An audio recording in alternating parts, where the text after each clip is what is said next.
Mountain Dew, Dr. Pepper, and Pepsi Max are built around flavors that are impossible to reverse engineer.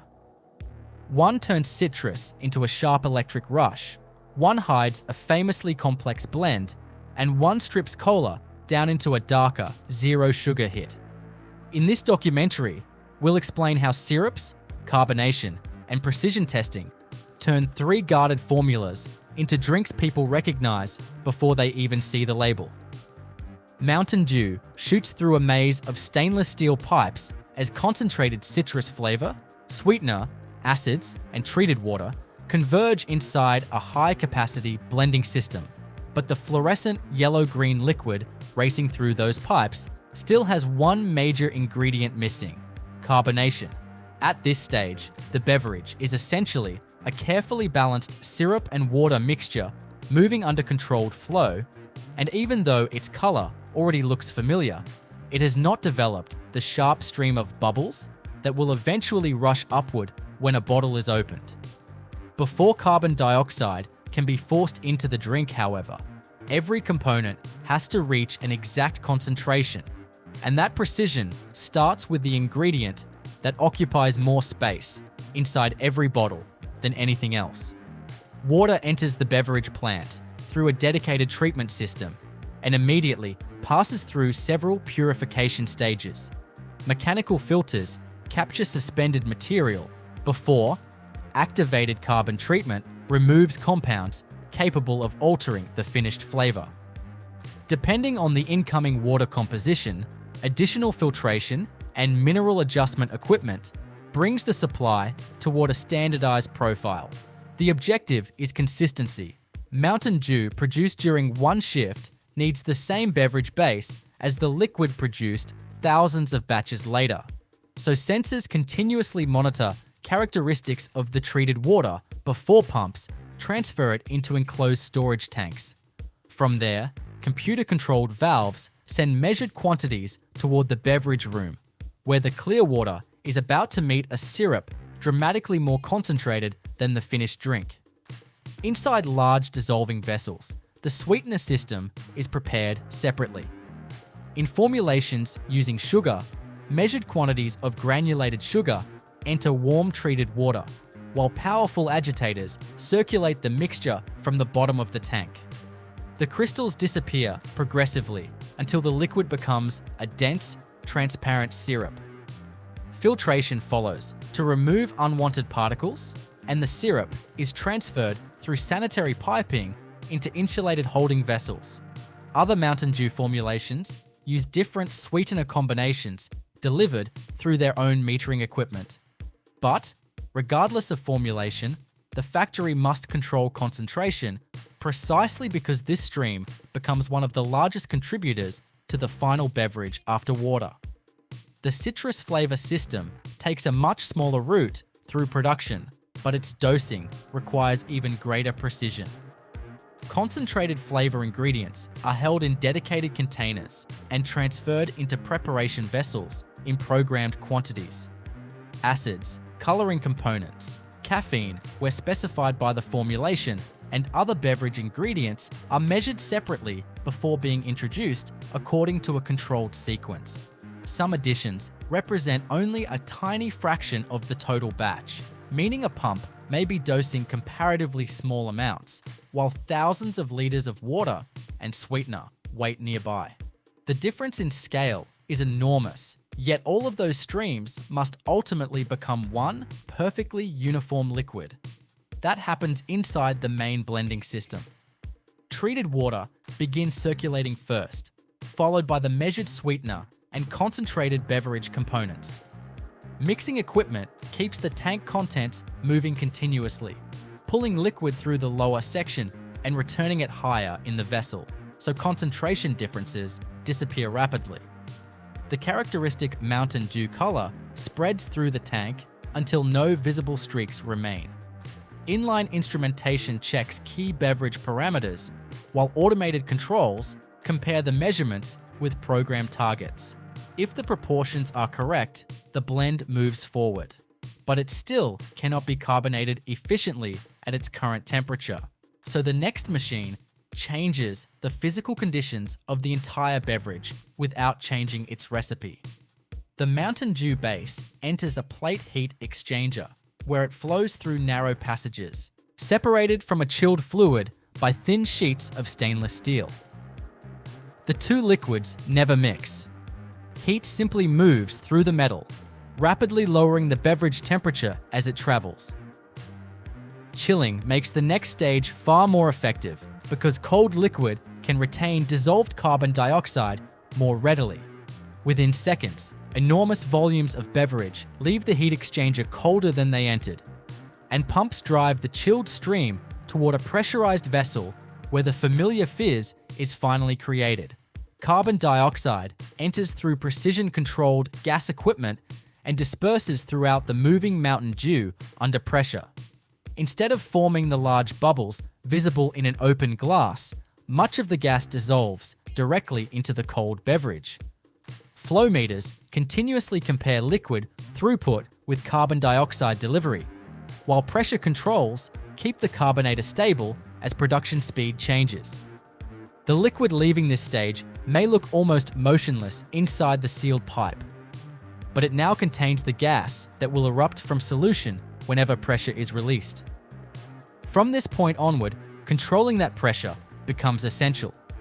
The factory has created carbonated Mountain Dew. Now it has to get it into containers without letting the carbonation escape. While the beverage has been mixed and carbonated, empty bottles have been taking shape on another section of the line. PET packaging can arrive as small preforms resembling thick plastic test tubes with finished threaded necks. These compact pieces enter an infrared heating oven where their bodies soften, while the neck areas remain dimensionally stable. Rotating mechanisms expose the preforms evenly to the heat before transferring them into blow molds. A stretching rod extends through each softened preform as high-pressure air simultaneously forces the plastic outward. In a fraction of the time required to fill the bottle later, the material expands until it presses against every contour of the mold. The mold opens and a full-size bottle emerges, where a tiny preform entered only moments earlier. Empty bottles move rapidly through air conveyors, often supported around their necks, while controlled air streams push the lightweight containers toward the filling area. The transformation is efficient because the bottle is produced close to the point where it will receive the beverage. And waiting ahead is one of the fastest synchronized operations in the plant. Hundreds of bottles must meet hundreds of filling valves without colliding, overflowing, or releasing excessive carbonation. A rotating transfer wheel spaces the bottles at exact intervals before feeding them into the filling carousel. Each bottle is positioned beneath a valve and brought into a pressure-controlled filling environment. Rather than simply pouring Mountain Dew downward from an open nozzle, the system manages internal pressure to reduce sudden carbon dioxide release and foaming. Carbonated beverage flows into the container until the programmed level is reached, the valve closes, and the bottle moves away while the next empty container takes its position. Around the carousel, the same cycle repeats continuously, turning a stream of almost weightless, empty bottles into a much heavier procession of bright Mountain Dew. There is little time between filling and sealing. Plastic caps have already been dumped into a separate hopper, where sorting equipment shakes and rotates them until every closure faces the same direction. The oriented caps travel down narrow tracks toward the capping turret. As each filled bottle arrives, a cap is placed over its threaded neck, and rotating heads tighten it to a controlled torque. The closure traps the pressurized beverage inside almost immediately, preventing the dissolved carbon dioxide from freely escaping. Mountain Dew packaged in aluminum cans follows a different mechanical path. Empty cans are removed from pallets in complete layers and guided onto conveyors before cleaning and filling. Once filled under controlled conditions, a metal end is positioned over each opening. The container then enters a seamer, where precisely shaped rollers fold the edges of the lid and can body together. Multiple layers of metal interlock into a compact double seam, producing an airtight closure without simply gluing the lid into place. The operation lasts only moments, but the resulting seam must contain the internal pressure generated by the carbonated drink. Sealed. Bottles and cans now enter inspection equipment, and the line becomes increasingly unforgiving. Sensors check fill levels, while cameras examine closures, container shape, and visible packaging characteristics. Containers outside the programmed range are automatically diverted without stopping the rest of production. Accepted bottles continue toward labeling, where enormous reels of printed material unwind at speeds synchronized with the beverage conveyor. Depending on package design, labels wrap around the bottle, or sleeves drop over it before heat causes the film to contract tightly around the contours. Production codes are printed as the containers continue moving.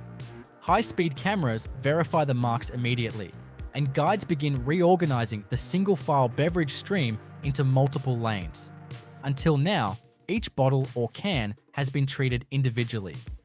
The next section changes the scale again, combining those individual packages into larger units that can move through the rest of the factory far more efficiently. Dr. Pepper rushes into empty cans beneath a spinning filling carousel, each container filling in seconds while the beverage remains cold and pressurized to keep its carbon dioxide dissolved. The dark liquid rises toward a precisely controlled level. The valve snaps closed, and the can immediately accelerates toward a machine that will lock a metal lid onto it before too much gas can escape. Yet the drink entering those cans has already undergone most of its transformation. Its water has been conditioned, its sweetener prepared separately, its flavor concentrate dispersed through enormous volumes of liquid, and its carbonation dissolved under pressure. To understand how that continuous stream reaches the filler with nearly identical composition every minute, the process has to follow the beverage backward to the systems feeding those polished stainless steel pipes. The first major stream is treated water. Incoming water enters filtration equipment that removes suspended particles before moving through additional treatment selected for the characteristics of the local supply. Activated carbon filtration can remove compounds capable of interfering with the beverage's flavor, while finer filtration and other conditioning stages bring the water toward the specification required by the bottling system. Pumps keep the flow continuous, and instruments monitor the water as it moves through enclosed piping. Once treatment is complete, it enters sanitary holding vessels rather than mixing immediately with flavor ingredients. The reason is simple. Water makes up most of the finished beverage, so consistency here becomes the foundation for everything that follows. Elsewhere, a far denser liquid is being prepared. For formulations using granulated sugar, automated handling equipment meters sugar into dissolving tanks containing a controlled quantity of treated water. Large agitators sweep through the vessel, pulling crystals into circulation, while controlled heating accelerates dissolution. At first, clouds of undissolved sugar remain visible in the moving liquid. Gradually, they disappear, leaving a clear, concentrated syrup considerably more viscous than water. The syrup passes through filtration before entering a holding tank, where slow circulation maintains uniformity until the blending system requests it. In formulations using other sweeteners, dedicated dosing equipment performs the same fundamental task, delivering an exact sweetness contribution to a much larger beverage stream. The distinctive Dr. Pepper flavor system enters at a dramatically smaller scale. The brand is associated with a blend described as 23 flavors, but the exact concentrate formula and proportions are proprietary, so the bottling process handles the supplied flavor base as a precisely controlled ingredient rather than recreating that secret composition openly on the factory floor. Metering systems introduce the concentrate alongside acids and other formulation components in tightly controlled quantities. A small dosing error here would be amplified across thousands of liters, which is why pumps, flow meters, load cells, and programmed valves control the addition far more accurately than a simple batch pour ever could. Now the separate streams finally converge. Treated water enters the blending system first, followed by measured sweetener and the concentrated Dr. Pepper components. Rather than relying on a single propeller to stir an enormous stationary tank, industrial systems circulate the beverage continuously through pipelines and mixing zones, repeatedly combining portions until concentration becomes uniform throughout. The dark brown color spreads instantly through the water, but visual uniformity is only the beginning. Inline instruments monitor properties such as soluble solids, concentration, and other programmed beverage parameters, while automated controls compare the measurements with the required formulation. At this point, the liquid resembles finished Dr. Pepper, but opening a valve would reveal a flat beverage. Carbonation cannot simply be blasted into warm syrup and expected to remain there efficiently. The next section, therefore, changes the physical state of the beverage without altering its formulation. Pumps send the blended drink through a heat exchanger containing many narrow stainless steel passages. Cold process fluid travels on the opposite side of thin metal plates, pulling heat away without ever contacting the beverage itself. The temperature drops rapidly as Dr. Pepper moves through the exchanger, preparing the liquid to accept substantially more dissolved carbon dioxide. Before carbonation, some beverage systems also remove unwanted dissolved air from the water or blended stream. Lowering the amount of entrained oxygen and other gases gives the carbonator a more controlled liquid to work with. The beverage then enters a pressurized carbonation system where food-grade carbon dioxide is introduced through equipment designed to create extensive gas-to-liquid contact. Under these conditions, carbon dioxide does not simply form visible bubbles and float away. A controlled quantity dissolves directly into the cold Dr. Pepper. Pressure, temperature, liquid flow, and carbon dioxide delivery now work as a tightly linked system. If beverage temperature rises, gas solubility changes. If throughput increases, carbon dioxide feed has to respond. Sensors continuously track those variables, while automatic controls make adjustments without interrupting the line. The beverage leaving the carbonator contains the familiar effervescence, but most of it remains invisible inside the sealed piping. The bubbles appear dramatically only when pressure falls later. That makes the next challenge especially important: moving the carbonated drink through the factory without allowing it to foam before it reaches the package. Insulated sanitary pipelines carry the cold, carbonated Dr. Pepper directly toward the filling hall. The route avoids unnecessary turbulence, sharp pressure losses, and open transfers. At the same time, thousands of containers are approaching from another direction. On a canning line, empty aluminum cans arrive stacked in layers on large pallets. An automated depalletizer removes complete layers and transfers them onto broad conveyors. Guides gradually funnel the cans into organized lanes, transforming a dense rectangular layer into a continuous stream traveling toward the filler.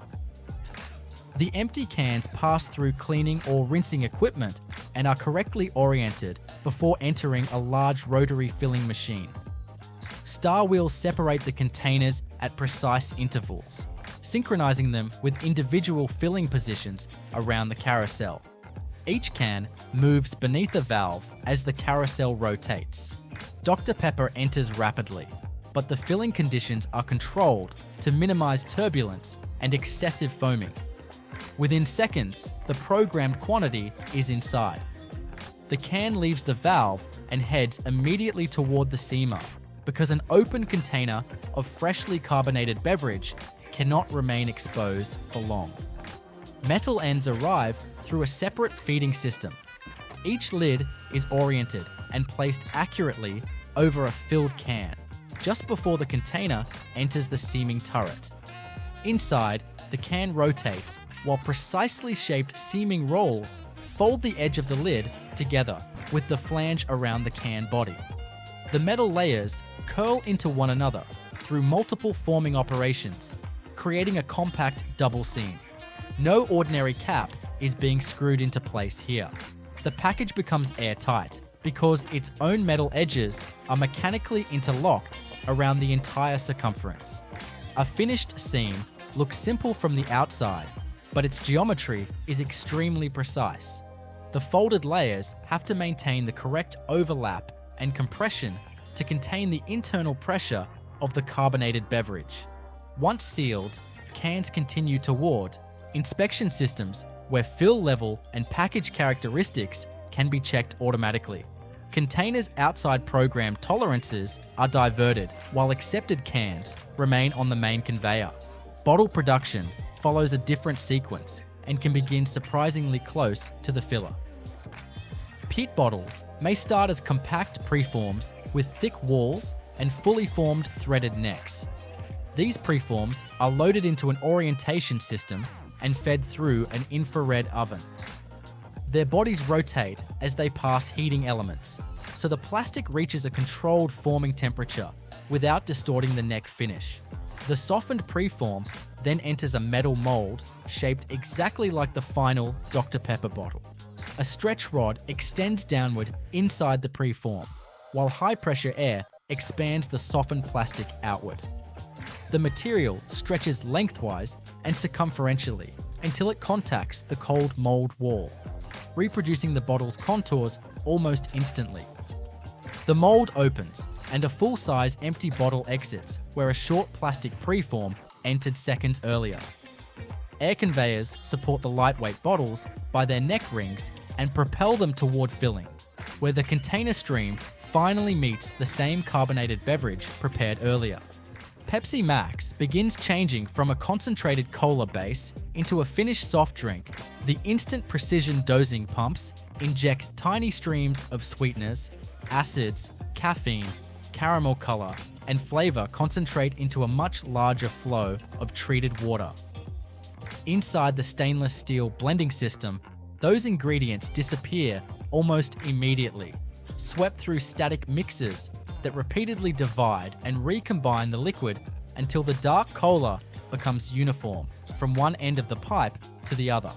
Unlike conventional sugar-sweetened cola, there is no enormous mass of granulated sugar waiting to be dissolved into syrup.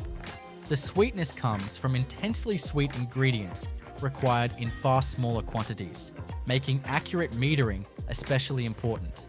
But even when the blend reaches the correct composition, it is still missing the physical transformation that gives Pepsi Max its sharp effervescence. Before that can happen, the factory has to make the liquid cold enough to capture carbon dioxide efficiently.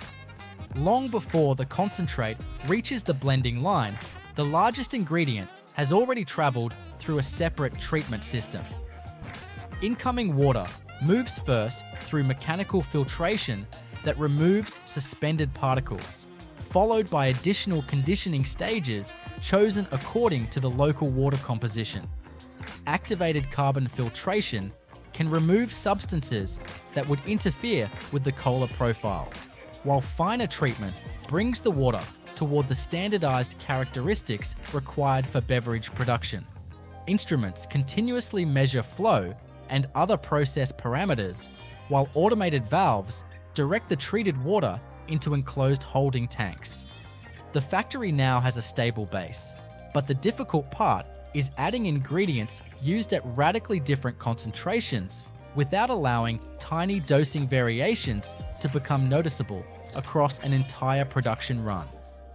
The Pepsi Max concentrate system handles that challenge through controlled metering, flavor concentrate, caramel coloring, food acids, caffeine, and the specified high-intensity sweetener system are held or prepared in dedicated vessels before being introduced into the beverage stream.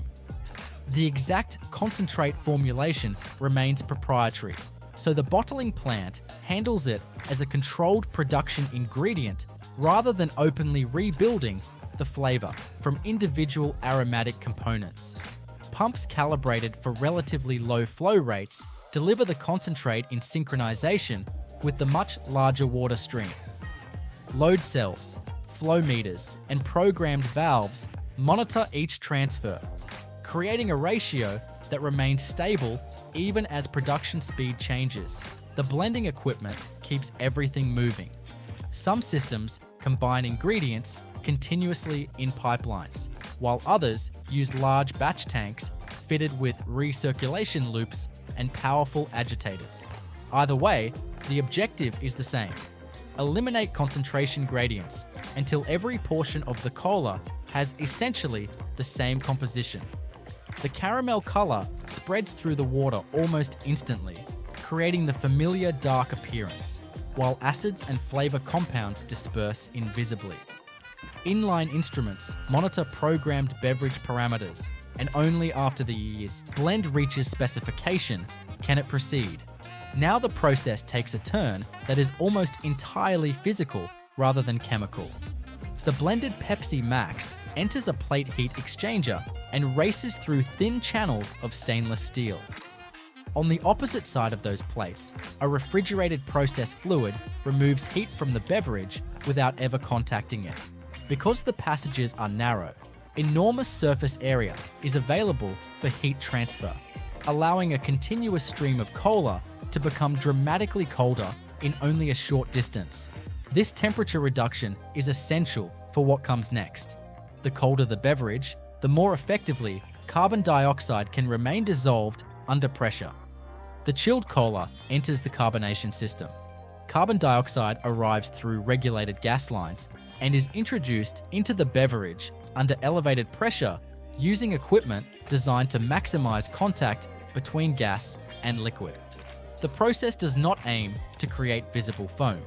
Instead, the carbon dioxide dissolves into the cold Pepsi Max while it remains inside a sealed environment.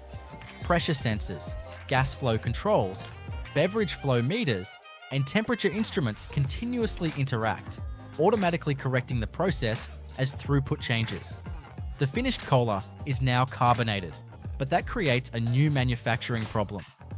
Every meter of pipe between the carbonator and filler must preserve those conditions, because a sudden pressure reduction would allow dissolved gas to escape before the drink reaches its container. The carbonated Pepsi Max therefore travels through closed pressure-rated piping toward the filling hall, where another production stream is already moving at extraordinary speed. On a PET line, the bottles may not arrive as bottles at all. They begin as compact injection-molded preforms, each resembling a short, thick-walled tube with a threaded neck already finished. Bulk handling equipment orients the preforms before feeding them individually into a heating oven. Infrared lamps warm the body of each piece, while rotating holders expose the plastic evenly. The neck is kept comparatively cool, so its dimensions remain unchanged. The softened preform is transferred into a blow mold shaped like the final Pepsi Max bottle. A stretch rod extends downward through its center, pulling the plastic lengthwise, while high-pressure air simultaneously forces the walls outward. The polymer expands dramatically until it contacts the chilled mold surface, reproducing ribs, curves, and structural details within moments. Cooling through the mold stabilizes the shape, the mold opens, and a full-size bottle exits. The amount of material has barely changed. It has simply been stretched from a compact preform into a thin-walled, pressure-resistant container. Those empty bottles are so light that conventional floor-supported conveying is not always necessary. Neck-guided air conveyors can suspend them beneath rails, while controlled air pushes them toward the filler.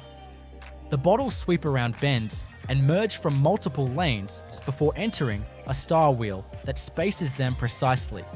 This is where the bottle-making line and beverage line finally meet. And from here onward, the machines must operate almost as one synchronized system. Each bottle enters a position beneath a filling valve on a rotating carousel. Because Pepsi Max is already carbonated, The filler controls pressure before allowing the beverage to flow. The aim is to prevent a violent pressure difference that would immediately turn dissolved carbon dioxide into foam. Once conditions are balanced, cold cola enters rapidly. The liquid level rises, the valve closes at the programmed point, and the bottle moves toward the next station without the carousel needing to stop. Only a short conveyor distance separates filling from capping. Thousands of plastic closures are poured into a hopper and fed through sorting equipment that forces every cap into the same orientation. A narrow chute delivers them continuously to the capping turret. Each filled bottle receives one closure, and rotating heads tighten it onto the threaded neck with controlled torque. The sealed package can now contain the internal pressure of the carbonated drink, but it still looks incomplete. The graphics and identification are waiting farther down the line. Can production creates the same beverage package through a completely different sequence?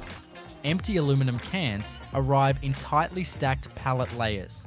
Automated depalletizers lift or sweep complete layers onto conveyors, where guides gradually organize the containers into a continuous stream. After cleaning or rinsing, the cans approach their own rotary filler. Cold Pepsi Max enters each container under controlled filling conditions before the open cans move immediately toward a lid placement system. Individual aluminum ends feed from magazines and settle onto the can openings. The containers then enter a high-speed seamer. Here, rotating tooling mechanically folds the edge of the lid together with the flange of the can body. The metal is worked through carefully shaped stages until several layers interlock into a compressed double seam around the entire circumference. There is no screw thread and no adhesive holding the lid in place. Precisely folded aluminum creates the pressure-tight closure. Whether the Pepsi Max is now inside PET or aluminum, the package enters automated inspection. Fill level sensors evaluate the amount of liquid without opening the container. Vision systems inspect closure presence and positioning, while other instruments check program package characteristics. Any container falling outside tolerance is diverted instantly. The accepted stream continues at full speed, and the next transformation concerns the outside rather than the drink inside. Butterfinger disappears beneath a flowing curtain of liquid chocolate as long rows of peanut butter centers glide through the enrobing machine, leaving only a thin wave behind them before emerging completely coated in a smooth, glossy shell. For a few seconds, the chocolate surface looks almost like a mirror, reflecting the bright lights hanging above the conveyor. It is one of the most satisfying moments in the factory, but that crisp chocolate shell is only protecting something far more unusual hidden inside. Beneath the coating lies a flaky layered peanut butter center, unlike almost any other candy bar. And creating that brittle interior requires an entirely different manufacturing process built around repeated folding, cooling, stretching, and layering long before the chocolate ever enters the picture. The journey begins inside large stainless steel cooking kettles where granulated sugar, corn syrup, and carefully measured water are combined under continuous agitation. Steam jackets surrounding the kettles gradually raise the temperature while powerful mixing paddles prevent localized overheating. At first, the ingredients resemble a simple clear syrup flowing freely around the vessel, but as moisture slowly evaporates, the liquid becomes increasingly concentrated. Sensors positioned throughout the cooking system continuously monitor temperature and solids content because the exact concentration determines how the candy behaves during every later stage. The syrup thickens steadily, developing the dense consistency needed to create the signature crisp interior hidden inside every Butterfinger bar. While the sugar syrup reaches its target concentration, roasted peanuts begin following a completely separate production path. Large batches enter industrial grinding equipment fitted with heavy-duty milling plates that gradually reduce the nuts into an exceptionally smooth peanut butter. Unlike coarse peanut butter used in spreads, this version must remain remarkably uniform to blend consistently with the cooked sugar mass. The grinding process generates heat through friction, so cooling systems maintain carefully controlled temperatures throughout milling to preserve the desired texture. Once complete, the peanut butter travels through enclosed pipelines toward blending vessels where it waits for the next stage. Now, two very different ingredients finally meet. The concentrated sugar mass leaves the cooking kettles while still extremely hot and enters blending equipment already receiving measured quantities of peanut butter. Powerful mixers fold the dense ingredients together continuously, transforming the glossy sugar syrup into a rich golden confection. At first, the mixture appears streaked as the peanut butter begins dispersing, but every rotation blends the ingredients more completely until no visible separation remains. The warm candy develops a smooth, creamy consistency that still flows readily through the equipment, yet hidden inside is the foundation for the crisp, flaky texture that makes Butterfinger so distinctive. The blended candy now travels toward cooling tables where its transformation begins accelerating. Rather than allowing the mixture to cool randomly, wide temperature-controlled surfaces remove heat gradually, while mechanical paddles keep the confection moving. As the temperature falls, the candy becomes noticeably firmer without turning completely solid. Timing during this stage is critical because the next operation requires a material that remains flexible enough to fold while being firm enough to hold thin layers without flowing back together. Now comes one of the defining stages of the entire process. The partially cooled candy enters a series of folding machines that repeatedly stretch, flatten, and fold the mass back onto itself. Every pass creates another thin layer while trapping tiny pockets of air between adjoining surfaces. Instead of producing one solid block, the repeated folding gradually builds a delicate laminated structure throughout the candy. This layering process happens again and again, with each fold multiplying the number of internal layers until the center develops the brittle architecture responsible for Butterfinger's unmistakable flaky bite. Watching the machinery perform the same movement repeatedly may appear simple, but every fold quietly contributes to the candy's final texture. The laminated candy continues through additional cooling conveyors, where its growing internal structure stabilizes before further processing. Conditioned air circulates gently across every surface, while conveyor speeds remain carefully synchronized with upstream production. Cooling too quickly could create unwanted fractures before shaping begins, while cooling too slowly would allow the delicate layers to compress together. Every section of the conveyor maintains its own carefully controlled temperature profile, allowing the candy to reach the perfect consistency for forming. Before shaping begins, laser measuring systems verify thickness continuously, while computer-controlled rollers make microscopic adjustments whenever necessary. Maintaining identical dimensions becomes increasingly important because every later cutting and chocolate coating operation depends on the center remaining remarkably uniform. By now, the candy has transformed dramatically from the flowing mixture that first left the blending vessels. It feels firm yet surprisingly fragile, ready for another important transformation. Large forming rollers gradually compress the layered candy into wide continuous slabs with precisely controlled thickness. The rollers apply enough pressure to create consistent dimensions without destroying the delicate laminated structure hidden inside. As the slabs leave the rollers, automated trimming systems remove uneven edges, while recovery conveyors transport those trimmings back into carefully controlled recycling systems. The perfectly formed slabs continue forward uninterrupted, preparing for one of the fastest sections of the production line. Servo-driven cutting systems descend rhythmically onto the moving slabs, first dividing them into long continuous strips before cross-cutting blades slice the strips into individual bar-sized centers. Every movement remains synchronized with conveyor speed, so the candy never stops moving during production. Thousands of peanut butter centers appear almost instantly, each carrying nearly identical dimensions and weight. Although they already resemble the inside of the finished Butterfinger, another major transformation still lies ahead before they become recognizable candy bars. Freshly cut centers travel through another cooling tunnel where conditioned air further stabilizes the laminated structure. During this stage, the thin internal layers become increasingly crisp while maintaining just enough strength to survive chocolate coating. This cooling process also prepares the centers for one of the most visually dramatic moments inside the factory. Waiting ahead is an uninterrupted river of tempered chocolate flowing continuously across the production line.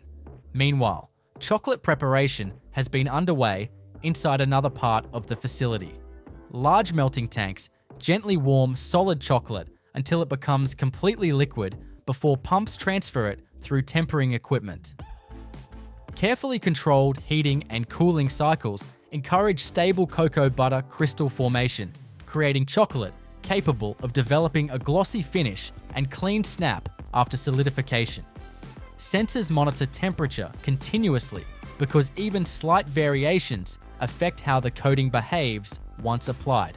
The cooled peanut butter centers now approach the enrober. Conveyor belts carry them beneath a wide curtain of flowing chocolate that descends continuously from above. Every center disappears beneath the curtain before emerging fully coated moments later. Excess chocolate drains away across vibrating wire belts, while gentle air blowers remove any remaining surplus from the bottom surface. Although the coating appears complete almost instantly, it still remains completely liquid as the bars continue moving toward another critical stage. Immediately after enrobing, the freshly coated bars enter a refrigerated cooling tunnel, stretching across a large section of the production hall. Inside, carefully controlled streams of cool air remove heat gradually from the chocolate without shocking the product. As the temperature falls, the tempered chocolate crystallizes into a smooth, glossy shell surrounding the delicate peanut butter center. By the time the bars leave the tunnel, the coating has hardened completely while preserving the mirror-like finish created during tempering. The cooled bars now pass beneath advanced inspection equipment. High-speed vision systems examine coating coverage, surface smoothness, dimensions, and overall appearance. Sensors search for exposed filling, damaged coatings, irregular shapes, or incomplete chocolate coverage. Any bar falling outside specification leaves the conveyor automatically through high-speed rejection systems positioned beside the line. Every accepted bar continues toward one of the fastest packaging operations in the factory. Large rolls of printed wrapping film unwind continuously into sophisticated flow wrapping machines, where guiding rollers synchronize packaging material with the moving candy bars. Each Butterfinger enters the wrapping section individually as the film folds smoothly around it. Heated sealing jaws create strong longitudinal seams before cross-sealing systems close both ends of every package in one synchronized movement. Integrated cutting blades separate each finished bar from the continuous film while maintaining remarkably high production speeds. Wrapped bars continue directly into coding stations where production information prints onto every package. High-speed cameras verify code quality immediately afterward, ensuring every wrapper remains fully readable before entering retail packaging. The individual bars then gather on accumulation conveyors where automated lane merging systems organize them into precise groupings based on the intended retail format. Some production runs move directly into multi-pack wrapping, while others proceed toward carton loading. Flat paperboard blanks enter automatic cartoning machines where folding mechanisms create fully formed retail boxes. Mechanical loading systems slide the required number of wrapped Butterfinger bars inside. before folding arms close every panel. Hot melt adhesive secures the cartons, while compression conveyors maintain square geometry until the adhesive cures completely. Nerds begin as a hot, clear sugar melt that is deliberately forced into a brittle glass because the final candy is defined by controlled fracture rather than molding. The line starts by preparing a sugar solution that can be concentrated without seeding unwanted crystals. Granulated sugar is screened to remove clumps and to tighten the crystal size range. Fines are limited because they dissolve too fast and can caramelize at hot surfaces. Water is filtered and tempered so dissolution conditions stay repeatable. Corn syrup is held in jacketed tanks to keep viscosity stable for metering. Acid powders, salts, flavors, and colors are staged in separate feeders because nerds often run multiple flavors in parallel. Sugar and water enter a dissolver with strong agitation. The goal is a fully dissolved solution with no grain residue.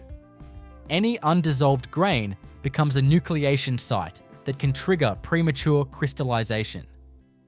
The solution passes through strainers to remove stray solids and then feeds a continuous cooker. In the cooker, the syrup is heated rapidly to drive off water and raise solids to the level needed for a hard candy glass. Many systems heat under pressure so temperature can rise above the normal boiling point without flashing. That allows fast heat transfer and short residence time. The syrup then enters a flash stage where pressure drops and water vapor leaves quickly. Flashing tightens final moisture and also cools the syrup slightly by evaporative loss. Final solids must land in a narrow window. Too wet and the sheet will bend and tear instead of shattering. Too dry and the sheet will explode into excessive dust when fractured. Corn syrup is injected as a crystallization control lever. It reduces uncontrolled graining and helps keep the candy glass consistent from run to run. Its metering is precise because it also changes brittleness and fracture behavior. After the final concentration step, the syrup is cooled through heat exchangers to a temperature that protects flavors and supports controlled casting viscosity. The process often splits into two streams at this stage to create two flavors and two colors for the paired pack format. Each stream receives its own acid and flavor additions. Acid is added after the hottest zones because high temperature and low pH accelerate sucrose inversion and can change texture. The acid is usually dosed as a solution to ensure fast dispersion. pH is controlled because it influences sourness and also influences how hygroscopic the finished candy will be. Flavors are injected late and mixed rapidly. Oil-based flavors are emulsified or carried so they will disperse evenly. Color solutions are filtered and then metered into each stream. Uniform color matters because nerds are small and translucent and any streaking is visible. Static mixers fold the flow repeatedly to eliminate bands before casting. Casting turns the hot syrup into a thin sheet that can be fractured into granules. The syrup is deposited onto a cooled steel belt or onto trays as a continuous ribbon. Deposit rate and belt speed set thickness. Thickness is a key variable because it determines cooling rate and fracture size distribution. A thicker sheet cools slower and can retain internal stress. A thinner sheet cools fast and can become too brittle at the surface. Cooling is engineered to produce an amorphous glass with minimal crystal growth. Cooling plates under the belt pull heat out evenly. Air above the sheet is controlled so humidity does not condense, and so surface remains clean. Rapid cooling locks the syrup into a glassy state. If cooling is too slow, crystals can grow and the candy becomes gritty rather than sharp and crunchy. As the sheet cools, it can be conditioned to create predictable fracture behavior. Some lines flex the sheet slightly over rollers to introduce controlled microstresses. Others lightly score the surface to create preferred break paths. The aim is to reduce random oversized chunks and reduce the need for aggressive crushing later. The sheet must reach a brittleness that breaks cleanly under compression rather than smearing. Once the sheet is brittle, it is released from the belt and fed into a primary breaker. The primary breaker uses toothed rollers or oscillating bars to crack the sheet into chips. This first break is staged to avoid shattering into dust. Chips then feed a secondary reduction stage, often roll crushers, that bring pieces down toward the final nerd size range. Roll crushers are used because they apply compressive force and yield angular fragments rather than rounded beads. Crusher gap is the main size control. A smaller gap yields more fines and a narrower top size. A larger gap yields more oversize that must be recirculated. Feed rate must be steady because surges cause inconsistent reduction and more dust. Roll speed and surface texture also matter because they control how the chip is gripped and fractured. The goal is irregular pieces with sharp facets but limited powder. After crushing, the material enters screening. Vibratory screen decks separate by size in multiple fractions. The target fraction continues as product. Oversize is returned to the crusher for another pass. Fines are removed because they clump easily and create dusty packs. Fines can be used as controlled recycle seed in some systems, but only in small ratios because they raise cohesion and reduce free flow. Because nerds often come in two distinct colors, each stream is processed separately through crushing and screening. This keeps recycle loops color pure and prevents shade drift. It also allows each stream to be tuned for its own brittleness because acid and flavor loads can shift glass strength. If one flavor tends to shatter more, the crusher gap can be opened slightly for that stream while keeping the other tighter. Conditioning follows sizing. Even though the candy is glassy, it can hold slight moisture gradients from casting and cooling. Conditioning allows moisture to equalize inside each granule. This stabilizes crunch and reduces caking risk. Conditioning bins use controlled dry air so the product does not absorb humidity. Humidity control is critical because hard candy surfaces can become tacky when water activity rises. Tack leads to clumping and also to color transfer between pieces. A light finishing step can be applied to improve flow. Anti-caking agents can be dusted at very low levels in a tumbler. The purpose is to reduce surface adhesion points and to improve hopper flow. Application must be uniform because local over-application changes mouthfeel and creates visible dust. After tumbling, the product can be aspirated lightly to remove excess loose powder. For versions that emphasize a stronger sour burst, some sourness can be placed at the surface rather than only in the body. This is done by misting a very small amount of binder and then applying an acid-sugar blend. The binder must be extremely light so it does not dissolve the glass surface. The acid blend adheres, and then the product is dried quickly to set. This creates a fast sour hit at the tongue because surface acids dissolve first. If the product format requires blending the two flavors, blending is performed after each stream has been sized and conditioned. Gravimetric feeders meter each color stream into a blender at the target ratio. The blender uses gentle paddles so it mixes without grinding. Over-mixing would generate fines by abrasion. The blending time is therefore short, and the geometry is chosen to fold the streams rather than shear them. Before packaging, the blended product is screened again to remove any fragments created in blending and conveying. This final screen improves pack cleanliness and improves weigher accuracy. Metal detection can be placed at this stage because product flow is stable and pieces are dry. Packaging begins with controlled feeding into weighers. Multi-head weighers are common because they can combine multiple small hopper dumps to reach target weight quickly. Consistent flow into the weigher depends on low fines and low humidity. Hopper walls are steep and surfaces are low friction. Vibration is used sparingly because vibration can create abrasion dust. For bag formats, the weighed portion drops into a vertical form fill-seal machine. Film is formed into a tube and sealed longitudinally. The portion drops through a funnel and settles.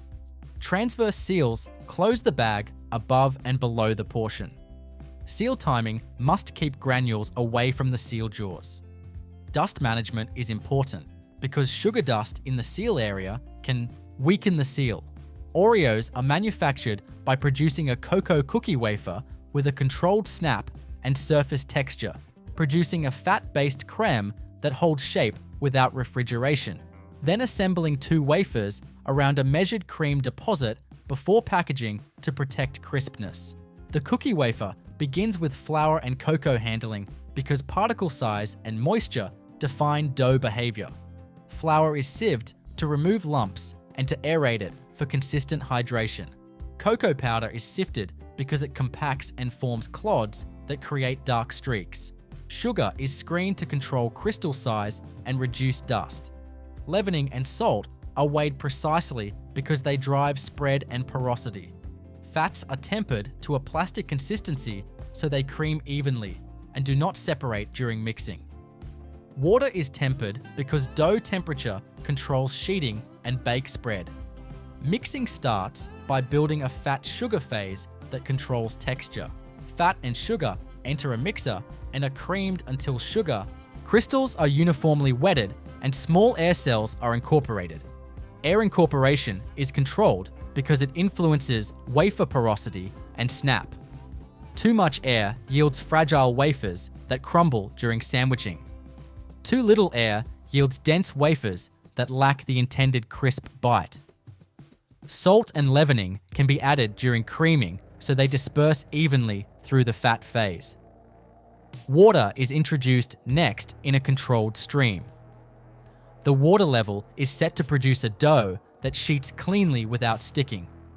Water also activates leavening and hydrates flour. Cocoa powder and flour enter after water, so they are hydrated evenly. Mixing energy is reduced during flour addition to limit gluten development. Excess gluten makes wafers tough and increases shrink during baking. The endpoint is a cohesive dough that is uniform in color with no dry pockets. The dough is then conditioned for forming. Conditioning allows moisture to distribute and lets the dough relax so it does not snap back after sheeting. Dough temperature is held in a narrow band. Warm dough becomes sticky and smears on rollers. Cold dough cracks and produces rough edges. The line uses controlled dwell time and jacketed hoppers to maintain stable dough temperature. Sheeting converts dough into a continuous band at a defined thickness. The dough passes through a series of reduction rollers that gradually thin it. Multiple reduction stages prevent tearing and keep texture uniform. Gauge rollers set the final thickness tightly because thickness controls bake time and final snap. Surface flour dusting can be used sparingly to prevent sticking. Excess dusting is avoided because it burns and creates specks.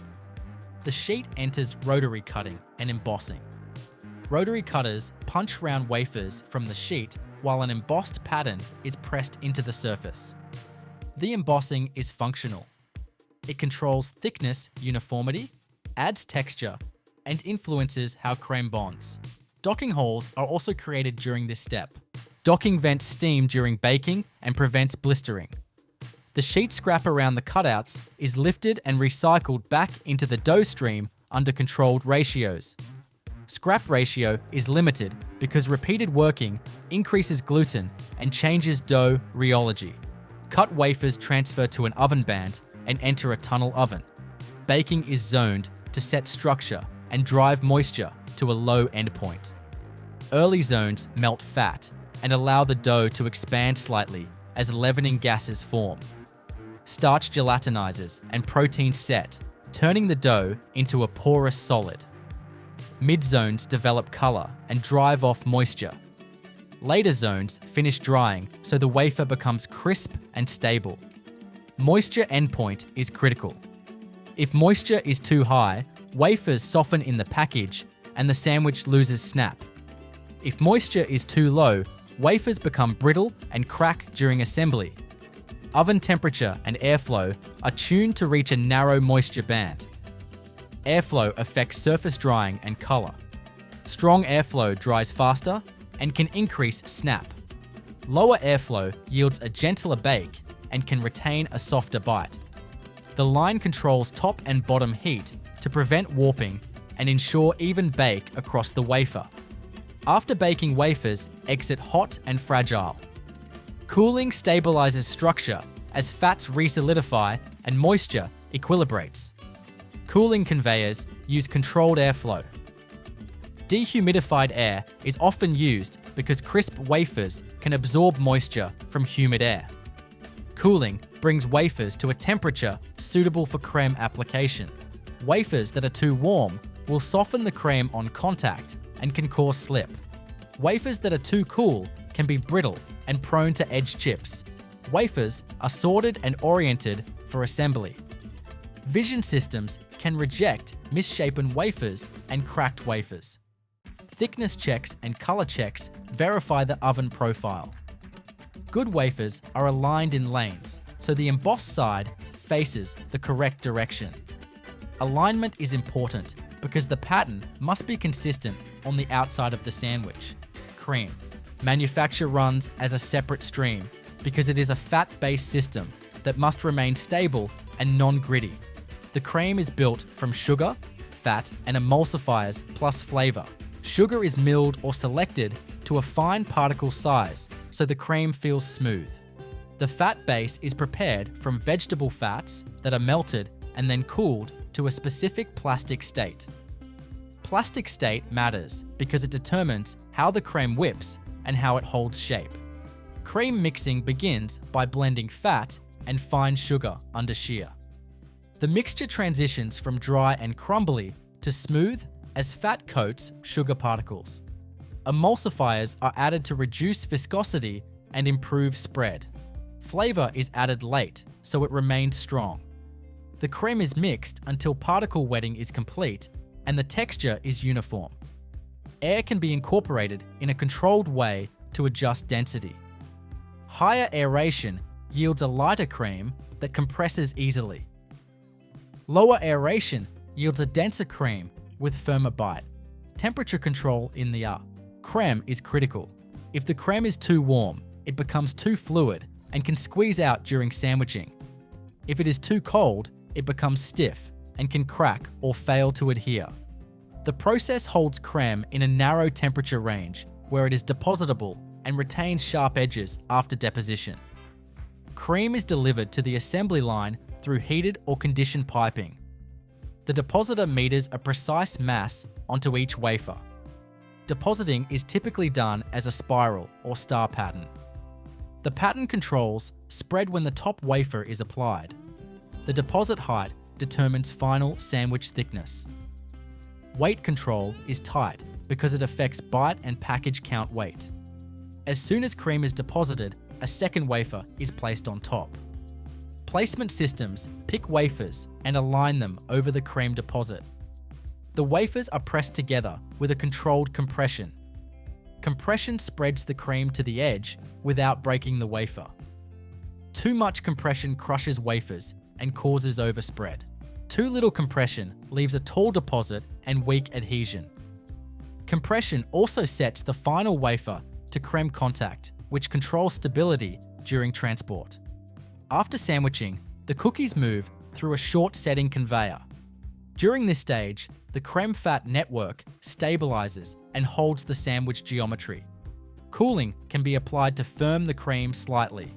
The goal is a sandwich that can be handled and packed without creme smear. The product is then inspected. Vision checks can detect misaligned wafers and missing cream. Rejects are removed automatically. Packaging is designed to protect wafers from humidity and to protect sandwiches from breakage. Sandwich cookies are stacked into columns and placed into trays. Trays hold stacks in position and reduce movement that would chip edges. The tray is then sealed inside a moisture barrier film. film barrier performance is critical because wafer crispness depends on low moisture pickup over time. Stacking is controlled, so columns are uniform height. Uniform columns prevent uneven pressure that can break wafers. The stacking system uses lanes and pushes that align cookies without scuffing. Crumb control is important because crumbs in seal areas can compromise seal integrity. The line uses crumb extraction near tray loading and near sealing stations. The tray and film system passes through a heat seal station where the film is sealed to the tray. Seal temperature and dwell are tuned to create a continuous seal without warping the tray. Leaks allow moisture ingress, which softens wafers. Sealed trays are coated and checked by vision. Check weighers confirm pack weight. Sealed trays are then inserted into outer cartons. Cartons are erected and loaded with trays. Cartons add stacking strength and protect the film from puncture. Cartons are closed and glued. Finished cartons are case-packed and palletized. Snickers starts as 3 independent streams that only meet at the assembly belt because nougat, caramel, and chocolate each require different heat histories and different flow behavior to stay consistent at scale. The nougat stream is built around controlled aeration. Sugar and glucose syrup are metered into a cooker and concentrated to a target solids level that will support a stable foam once mixed. The cook profile is kept short because long high heat residence darkens sugars and shifts viscosity. The syrup exits the hottest zone and is conditioned to a temperature where it can strengthen a protein foam without scorching it. In parallel, a foaming phase is prepared as a protein solution that can hold fine bubbles. The solution enters a continuous aerator where airflow and shear are controlled to generate a narrow, bubble-sized distribution. Density is measured continuously because density drives bar weight and final bite. If density drifts, the bar becomes heavy and tight. If density drops too far, the nougat becomes fragile and can collapse during cutting. The hot syrup and the foam meet in a continuous mixer designed to fold rather than whip. Folding distributes syrup through the foam while preserving bubble walls. The syrup heat partially sets the protein films and locks the microcell structure. Fat is injected as a thin stream to soften texture and reduce stickiness. Emulsifiers can be dosed in small amounts to stabilize the air-fat sugar system and to keep the nougat smooth as it cools. Once the nougat reaches specification, it is deposited as a continuous slab onto a moving belt. A spreader head lays down a uniform band, and gauge rollers set thickness. Thickness control matters because it defines the core cross-section and the later chocolate ratio. The slab enters a cooling tunnel with staged zones that remove heat gradually. Gradual cooling prevents a hard surface skin forming over a warm interior because that skin can crack when the slab is bent or cut. While nougat is being formed, a caramel stream is cooked in parallel. Caramel starts as sugar and glucose, syrup combined with dairy components. The cook concentrates the mix to a solids endpoint that yields elasticity rather than glassiness. If solids are too low, the caramel flows and smears on knives. If solids are too high, the caramel fractures and creates sharp cracks under the chocolate coat. Fat is added near the end to smooth texture and reduce tack. The caramel is then cooled to a working temperature where it remains depositable and stable. Caramel is held in jacketed tanks with gentle agitation to prevent a surface skin. It is delivered to a depositor through heated lines that keep viscosity constant. The depositor is designed to lay down an even sheet rather than a rope. An even sheet is important because Snickers requires predictable bite across the full width of the bar. Peanuts are handled as their own stream because their size and dryness control both crunch and line stability. Roasted peanuts are screened to remove fines and broken fragments that would create dust and weak points. The nut size band is chosen to give a consistent surface coverage without tall peaks. Peaks can pierce the chocolate curtain and create thin spots. Peanuts are cooled after roasting, so residual heat does not soften caramel and does not melt chocolate during enrobing. Assembly begins when the cooled nougat slab reaches the layering station. Caramel is deposited onto the nougat as a continuous layer with a controlled thickness. A leveling bar spreads the caramel and smooths the surface. The temperature of both layers is managed closely. The nougat surface must be firm enough to support caramel without compression. The caramel must be warm enough to bond without sinking into the nougat. Immediately after caramel deposition, peanuts are applied. A spreader distributes nuts across the width with a calibrated feed rate. The nuts land on caramel while it is still tacky, so they adhere. A light compression stage can press nuts into the caramel to improve lock-in. Compression is tuned, so it increases contact without crushing nuts into fragments. The layered slab then enters a conditioning zone. This zone firms the caramel enough for clean cutting and locks nut position. Conditioning is staged to avoid large thermal gradients between nougat and caramel. Large gradients cause differential contraction and can create separation lines. The goal is a slab that behaves as one piece under knives. Edge trimming follows because slab edges often vary in thickness. Rotary knives remove edges and send trim to controlled rework streams. The main slab is then cut into lanes. Lane knives create long ropes of constant width. A crosscutter then cuts the lanes into bar lengths. Knife timing is synchronized with belt speed to maintain tight weight control.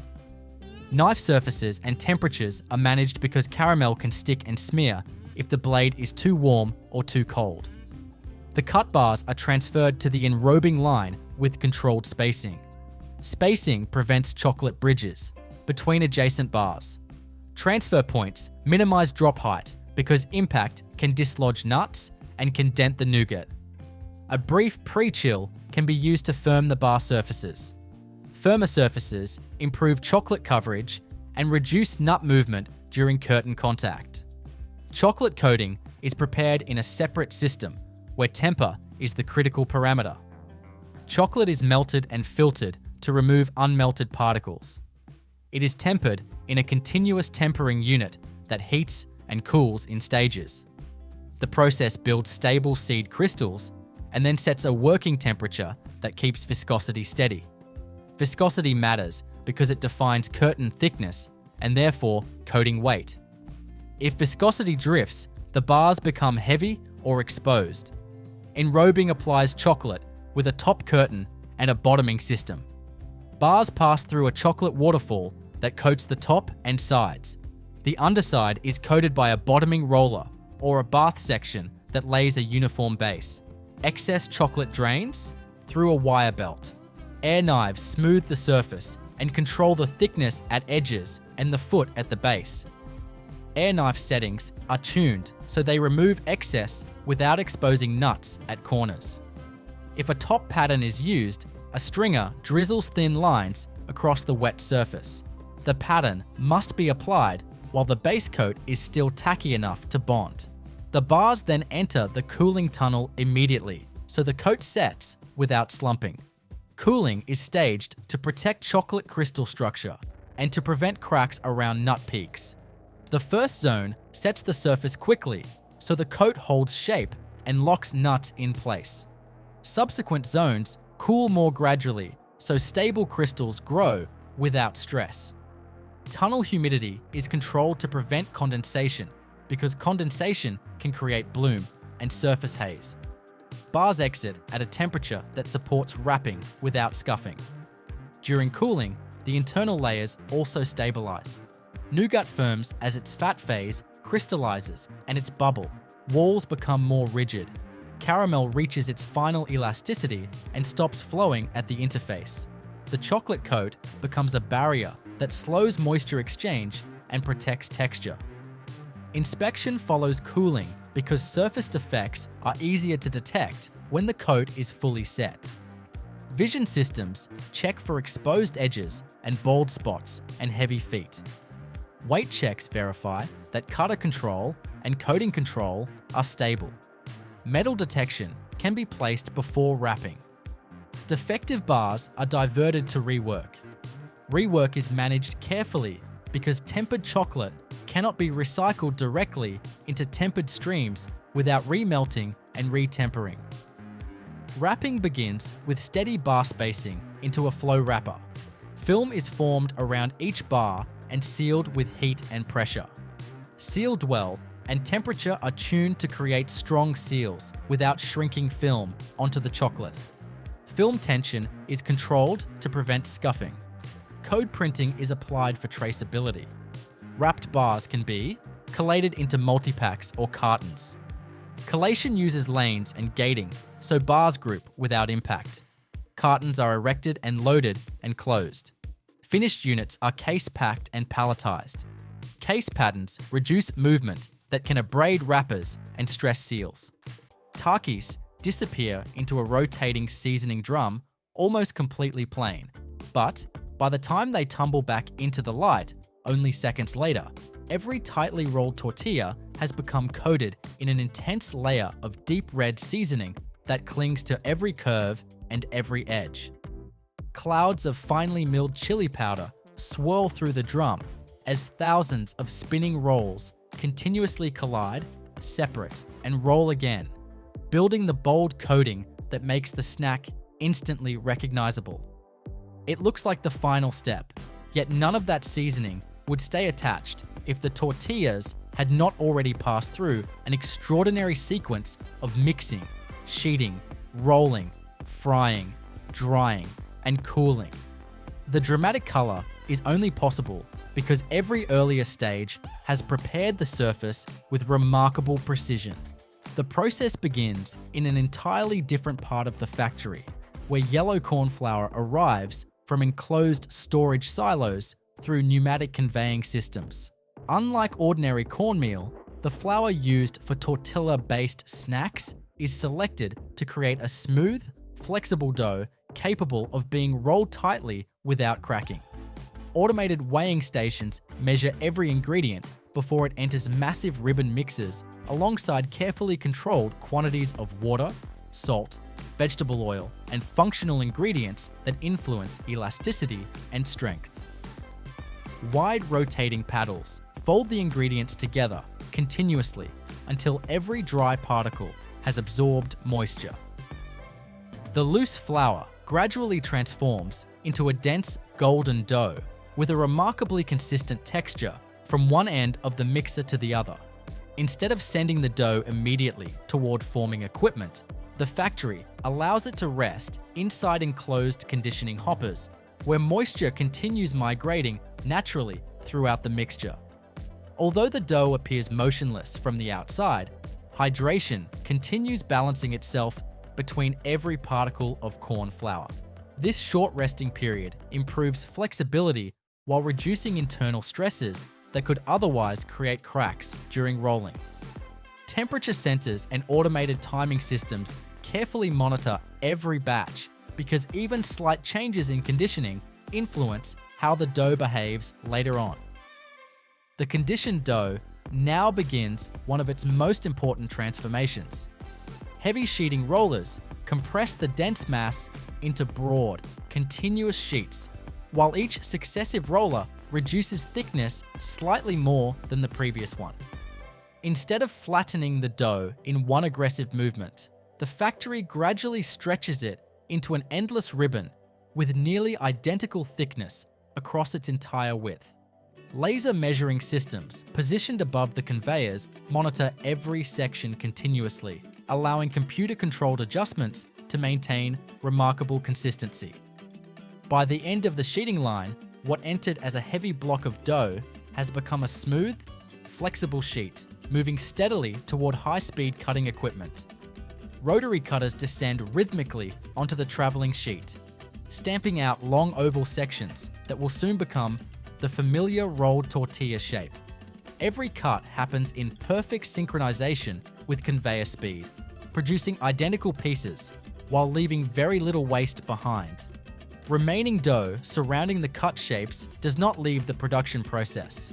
Instead, recovery conveyors transport it back toward controlled blending systems, where it rejoins fresh dough in carefully regulated proportions before returning to the beginning of the sheeting line. Meanwhile, the newly cut pieces continue forward, still completely flat and soft. Now the process reaches one of the defining moments in Takis production. Mechanical rolling systems gently lift one edge of every oval tortilla before guiding it around specially designed forming rods. As the conveyors continue moving, the dough wraps tightly around itself, creating the compact hollow cylinder that distinguishes Takis from flat tortilla chips. The rolling process happens with surprising speed, yet every movement remains carefully controlled to keep the cylinders tight enough to hold their shape without sealing the opening completely. Watching thousands of perfectly rolled tortillas move side by side across the conveyor reveals just how much precision is required before frying can even begin. Freshly rolled tortillas still contain far too much moisture to become crisp. They first pass through a short preheating section where warm air gently begins drying the outer surface while helping stabilize the rolled shape. This brief preparation reduces surface moisture before the snacks encounter hot cooking oil, encouraging more even frying while helping the cylinders retain their structure. Conveyor speed and airflow remain carefully balanced because excessive drying at this point could create surface cracking before the frying stage. The preheated rolls now travel toward the continuous fryer, where shimmering cooking oil stretches across the full width of the production line. Conveyor belts guide every rolled tortilla beneath the oil's surface, and the transformation begins immediately. Tiny bubbles erupt from every opening as water trapped inside the dough rapidly converts into steam. That escaping steam leaves behind countless microscopic spaces throughout the tortilla, gradually replacing moisture with crispness. The rolled geometry creates an especially interesting cooking pattern because hot oil reaches both the outside surface and portions of the interior simultaneously, producing an even texture throughout the hollow cylinder. Throughout frying, temperature sensors monitor the cooking oil continuously, while filtration systems remove tiny food particles before they can affect later batches. Conveyor speed determines exactly how long every rolled tortilla remains submerged, ensuring identical cooking from the first piece to the last. As the snacks approach the end of the fryer, their color shifts gradually from pale yellow to a rich golden shade while the structure becomes increasingly rigid.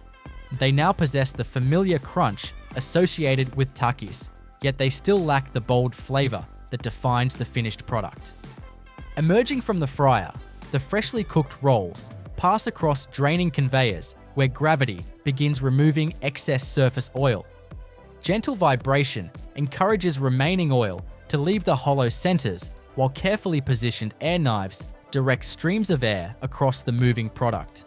This balancing act removes enough oil to produce the desired texture, while leaving just enough behind to support the seasoning stage waiting ahead.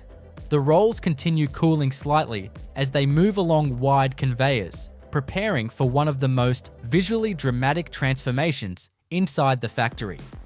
Elsewhere in the production facility, enormous ribbon blenders have been preparing the seasoning mixture. Fine chili powders, salt, spices, dehydrated vegetable powders, acids, sugars, flavor compounds, and vivid coloring ingredients enter the mixers through automated weighing systems before rotating blades fold the ingredients together repeatedly. Every component disperses evenly throughout the blend until no visible concentration differences remain. Depending on the specific Takis variety being produced, additional spice blends or flavor systems may be introduced, but every formulation must remain exceptionally fine so it coats the rolled tortillas uniformly. Before dry seasoning is applied, precision spray systems deliver an almost invisible mist of vegetable oil across the warm snacks as they enter enormous, rotating flavoring drums. The oil layer is extremely thin, yet performs a crucial role by creating the surface adhesion needed for the powdered seasoning. As the drum turns steadily, every takas roll climbs partway up the rotating wall before sliding back through the center in a continuous cascade. This tumbling action ensures every surface remains exposed repeatedly throughout the coating process. Now the seasoning begins. Precision feeders positioned above the rotating drum release controlled clouds of crimson powder that drift downward across the moving rolls. Every rotation exposes a different side of each tortilla, while the fine particles settle onto the lightly oiled surface. The hollow cylindrical shape causes the snacks to roll continuously through the seasoning, allowing powder to reach both the outer surface and portions of the inner opening. With every revolution, the pale golden tortilla disappears beneath increasingly intense layers of red seasoning until the familiar appearance finally emerges. The transformation happens in less than a minute, yet the consistency depends on every stage that came before it. Computer-controlled dosing systems constantly compare seasoning flow with product throughput, adjusting feed rates whenever production speed changes. If more tortillas enter the drum, additional seasoning is introduced automatically. If throughput decreases, the dispensers reduce output to maintain the same coating thickness. Sensors also monitor drum rotation speed because excessive tumbling could damage the crisp rolls, while insufficient movement would produce uneven flavor distribution. Reese's peanut butter cups roll into a refrigerated tunnel with their chocolate shells still completely liquid. Their glossy surfaces reflecting the bright lights overhead as cold air begins transforming that flowing coating into a firm outer layer. It looks like the final chapter of the process, but hidden beneath the soft chocolate is another transformation that has already taken place. The creamy peanut butter filling inside every cup was prepared through an entirely different production line, and only after two independent manufacturing processes finally merged could the familiar candy take shape. By the time the cups leave the cooling tunnel, chocolate and peanut butter will have become one perfectly layered confection, but everything depends on the careful preparation that happened long before the first mold was ever filled. The chocolate begins its journey inside large enclosed melting systems where solid chocolate pieces enter stainless steel vessels fitted with gentle heating jackets. Rather than exposing the chocolate to excessive temperatures, the tanks warm it gradually, while slow-moving agitators keep the liquid circulating continuously. As the chocolate softens, the separate pieces disappear into one smooth, flowing mass with a glossy appearance and remarkably consistent texture. Pumps transfer the liquid through enclosed pipelines toward tempering equipment, but another critical transformation still has to occur before it can coat a single candy. Inside the tempering system, the chocolate passes through a carefully controlled sequence of heating and cooling stages designed to organize the cocoa butter into stable crystal structures. The liquid is warmed, cooled, and then gently reheated again, while sensors monitor temperature constantly. This process determines how the finished shell will look and feel after solidifying. Properly tempered chocolate develops a clean snap, a smooth surface, and an attractive shine, while incorrectly tempered chocolate can appear dull or develop unwanted bloom during storage. Although nothing dramatic seems to happen while the chocolate moves through polished stainless steel pipes, its internal structure is being completely reorganized before it reaches the molding line.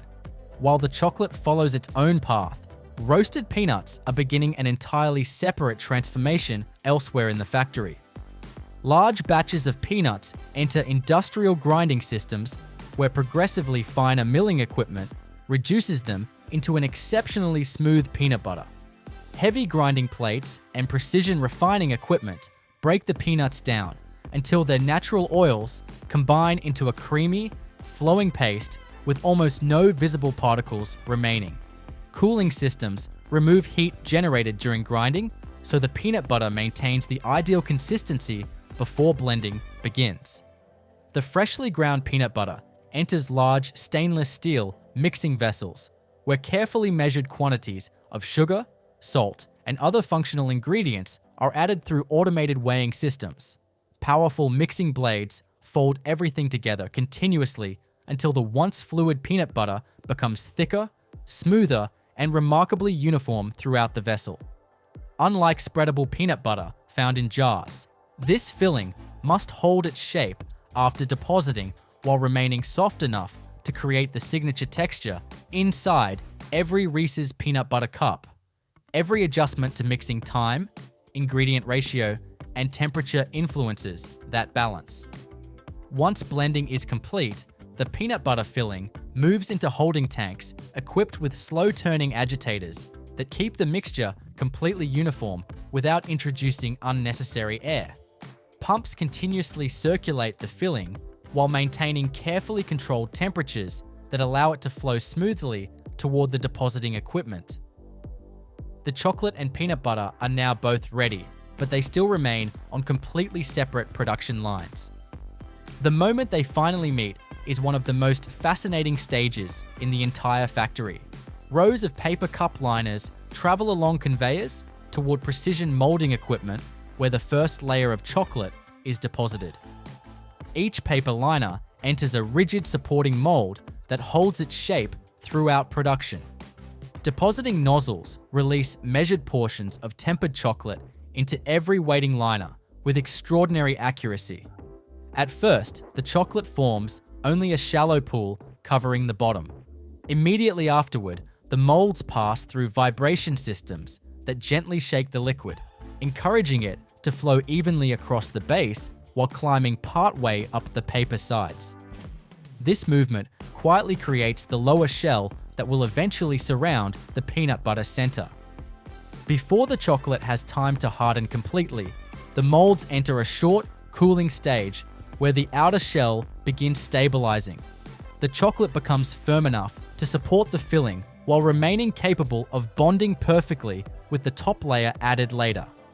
Temperature control during this stage is remarkably precise because excessive cooling would prevent proper adhesion between the two chocolate layers, while insufficient cooling would allow the filling to sink too deeply into the shell. Now the two production lines finally merge. Precision depositing heads positioned above the partially formed shells release carefully measured portions of peanut butter, filling directly into the center of every cup. Each deposit lands with almost perfect symmetry, leaving a narrow ring of exposed chocolate visible around the edge. The filling remains thick enough to hold its shape immediately after depositing without spreading all the way to the paper liner. Every cup now contains two distinct layers, but the familiar sealed appearance still has not been created. Another row of chocolate depositing nozzles waits only a short distance ahead. These nozzles apply the final layer of tempered chocolate directly over the exposed peanut butter, completely covering the filling while joining seamlessly with the lower shell formed earlier. The liquid chocolate spreads gently until it reaches the outer edges of the cup, enclosing the filling completely inside. From above, the candy already resembles the finished product, yet the entire chocolate shell still remains liquid. The freshly assembled cups now enter the long, refrigerated cooling tunnel where the transformation introduced at the beginning of the process finally unfolds. Carefully conditioned cold air circulates around every mold, while conveyor speed determines exactly how long each candy remains inside. As heat gradually leaves the chocolate, stable cocoa butter crystals formed during tempering begin locking together into a rigid structure. The glossy liquid shell slowly becomes firm while preserving its smooth appearance. Hidden beneath that hardening exterior, the peanut butter filling remains soft and creamy, creating the contrast in textures that defines the finished candy. Emerging from the cooling tunnel, The cups continue toward demolding equipment where they separate from their rigid supporting molds, while remaining inside the familiar paper liners. Mechanical lifting systems release every candy gently onto wide conveyors without disturbing the chocolate shell. At this stage, the paper liner still serves an important purpose by protecting the chocolate from direct contact with handling equipment during the remaining production stages. The candies immediately pass beneath advanced optical inspection systems. High-speed cameras examine chocolate coverage, surface smoothness, overall dimensions, paper liner position, and visible defects, while check weighers verify product weight. Every cup receives individual inspection before continuing. Those showing incomplete filling, exposed peanut butter, damaged chocolate, or incorrect weight leave the production stream automatically through high-speed rejection systems, positioned alongside the conveyor. Accepted candies continue uninterrupted toward packaging. Depending on the product format, individual cups may first enter grouping equipment where robotic handling systems arrange them into pairs or larger assortments. Soft mechanical grippers lift each candy carefully by its paper liner before positioning it precisely inside plastic trays or paperboard carriers. Maintaining exact spacing becomes increasingly important because the wrapping machinery ahead depends on every product arriving in the correct orientation. Lay's crisps leave the fryer as thin golden slices, still shimmering with hot oil before seasoning turns them into finished chips. The slices ride up an inclined conveyor with open gaps beneath them. Oil drains away as the chips move forward. They are fragile at this point. Their surfaces are crisp, blistered, and lightly curled from the sudden loss of moisture inside the fryer. Air moves across the belt to cool them just enough for seasoning to cling correctly. The fryer is the center of the transformation. Raw potato slices enter pale, wet, and flexible. A few seconds later, they are crisp, rigid, and golden. Hot oil surrounds each slice. Water inside the potato flashes into steam and escapes as bubbling. The slice becomes thinner as moisture leaves. Starch gelatinizes first, then dries into a brittle structure. Oil temperature is controlled across the fryer. If the oil is too cool, the slices absorb too much oil and turn heavy. If it is too hot, the outside darkens before the center dries. The conveyor speed controls how long each slice remains in the oil. The result must be a crisp chip with a light golden color and clean break. Loose fragments and small potato solids fall away during frying. A filtration system continuously removes these particles from the oil. This prevents dark specks from burning and sticking to later chips. Fresh oil is added in controlled amounts to maintain the frying system. Before the fryer, the potatoes are sliced with high-speed cutting heads. Whole peeled potatoes enter a rotating slicer. Sharp blades shave them into very thin sheets. The slice thickness is tightly controlled because even a small change affects texture, cook time, color, and crunch. The cutting action is fast and clean. Each potato spins or passes against the blades, producing a stream of round or oval slices. The slices fall into a water flume immediately after cutting. Water separates them from each other and carries away free starch from the cut surfaces. Surface starch must be reduced before frying. Too much starch can make slices stick together or darken unevenly. The slices pass through washers where moving water lifts starch from the surface. The water becomes cloudy as starch leaves the potato. After washing, the slices move through dewatering equipment. Shaker conveyors and air knives remove surface water. If wet slices enter the fryer, oil turbulence increases and frying becomes less controlled. The slice must still be raw and moist inside, but the outside cannot carry excess water. The potatoes reach the slicer after a long preparation route. Whole potatoes arrive at the factory in bulk. They are unloaded into receiving hoppers and carried by conveyors toward cleaning equipment. Dirt, stones, vines, and field debris must be removed before the potatoes reach the process line. A dry separation stage removes loose soil and heavy objects. Rollers, screens, and conveyors shake the potatoes while smaller debris falls away. Stones can be separated by density systems because they behave differently from potatoes in water or mechanical sorting. The potatoes then enter washing drums. Water sprays across them while rotating drums tumble the load. The skins rub against each other and against the drum surface. Soil loosens and drains away with the wash water. The potatoes leave cleaner, smoother, and ready for inspection. Sizing equipment separates potatoes by diameter. Very small potatoes do not slice into the right chip size. Oversized potatoes may be diverted or trimmed. Uniform sizing helps the slicer produce consistent chips and helps the fryer cook them evenly. Some potatoes move through peeling equipment. Steam peeling uses high-pressure steam to loosen the skins quickly. When pressure drops, the skin separates from the flesh. Brushes or rollers remove the loosened skin.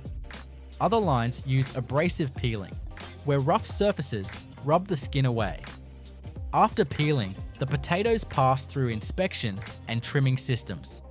Optical sorters examine the surface for dark spots, green areas, bruises, or defects. Jets of air or mechanical diverters remove potatoes that do not meet the programmed limits. The accepted potatoes continue towards slicing. Potato variety and solids level matter for crisp production. A good chip potato has enough dry matter to fry into a crisp slice without becoming leathery. Potatoes with too much sugar can brown too quickly. Potatoes with too much water require longer frying and may produce weak texture. Once the raw slices are washed, dewatered, and fried, they enter the seasoning system. The chips leave the fryer and pass through a cooling zone before entering a rotating seasoning drum. The drum is tilted slightly and turns continuously.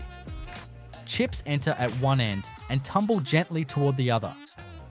The rotation exposes different surfaces without crushing the chips. Seasoning is applied as a fine powder through controlled feeders. For classic salted lays, salt. Crystals are metered onto the chips while they are still warm and lightly oily. The oil film helps the salt stick. For flavored varieties, powders contain salt, spices, dairy powders, onion, garlic, cheese flavors, barbecue seasoning, sour cream flavor, vinegar components, or other dry ingredients. The seasoning feeder must deliver a steady flow. If too much powder drops at once, some chips become overloaded while others remain plain. If too little is applied, the flavor becomes weak. The drum angle, rotation speed, chip flow rate, and powder rate work together. Inside the drum, chips slide, lift, fall, and rotate. The seasoning dust spreads across curves, blisters, and edges. The sound changes from the sharp crackle of dry chips to a softer rattling as powder coats the surfaces. The chips exit evenly seasoned and ready for inspection. Broken chips and tiny fragments are separated before packaging. Vibrating conveyors can remove fines through small openings. Optical systems inspect color and detect dark chips or burnt pieces. Metal detectors scan the product stream. Defective material is diverted automatically. The accepted chips move to weighing. Because chips are light and irregular, they cannot be filled by simple volume. A multi-head weigher is used. Chips feed into multiple small weighing buckets positioned around the machine. Each bucket holds a small portion. The control system calculates which combination of buckets adds up to the target bag weight. Those buckets open together, dropping the exact portion into a funnel. The chips fall quickly, but must not be crushed. Smooth surfaces and controlled drop heights protect the fragile pieces. Packaging film unwinds below the weighing system. The film is printed on the outside and has barrier layers that help protect crispness. It moves over a forming collar, which shapes it into a vertical tube. The edges of the film meet at the back. A vertical sealing jaw closes the back seam. The bottom seal is made first by horizontal jaws. Then the weighed chips drop into the open tube. The jaws close again above the product, sealing the top of one bag and the bottom of the next. Before final sealing, nitrogen gas may flush the package. The gas reduces oxygen and creates a cushion inside the bag. The pillow shape protects chips from crushing and helps preserve crisp texture. The bag is not filled tightly with chips. It contains product and protective headspace. The horizontal jaws cut between seals, releasing one finished bag. The next bag is already forming above it. This process repeats rapidly, turning a continuous roll of film and timed chip portions into sealed Lay's bags. Dunkin' Donuts dough rings swell inside a humid proofing chamber before they ever touch hot oil. The rings enter the chamber, pale, flat, and soft. They ride on trays or open belts in steady rows. Warm air surrounds them from all sides. Moisture in the chamber keeps the surface flexible, while yeast activity expands the structure from within. The dough slowly rises, rounding at the edges and lifting away from its original cut shape. The proofing stage controls the lightness of the finished donut. The dough must inflate enough to float in the fryer, but not so much that it weakens and collapses.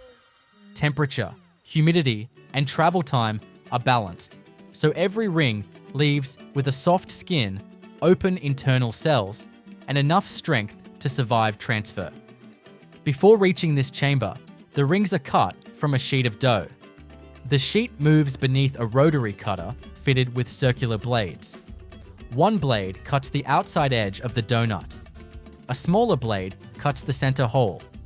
Each rotation presses through the sheet and releases another row of rings. The cutter must work cleanly. If the dough sticks, the ring stretches. If the blade is dull, the edge tears. A clean cut gives the donut a smooth outline, a centered hole, and a predictable expansion path during proofing. The surrounding dough web lifts away after cutting. It separates from the rings and moves onto a return belt. This recovered dough can be added back in controlled amounts, so the sheeting process remains efficient without overworking the next batch. The dough sheet itself is formed by rollers. Mixed dough enters the sheeting line as a thick, elastic mass. The first roller pair compresses it into a slab. Later rollers reduce the thickness step by step. The dough becomes broader, flatter, and more even with every pass. Side guides keep the sheet aligned. Scrapers remove dough from the roller surfaces. A light flour dusting system prevents sticking without covering the dough in excess powder. The final sheet thickness determines the weight and height of the raw donut. The dough starts in a mixer. Flour enters after sifting, which breaks up compacted lumps and removes oversized particles. Sugar, yeast, salt, milk solids, and leavening ingredients are dosed separately. Water flows in at a controlled temperature.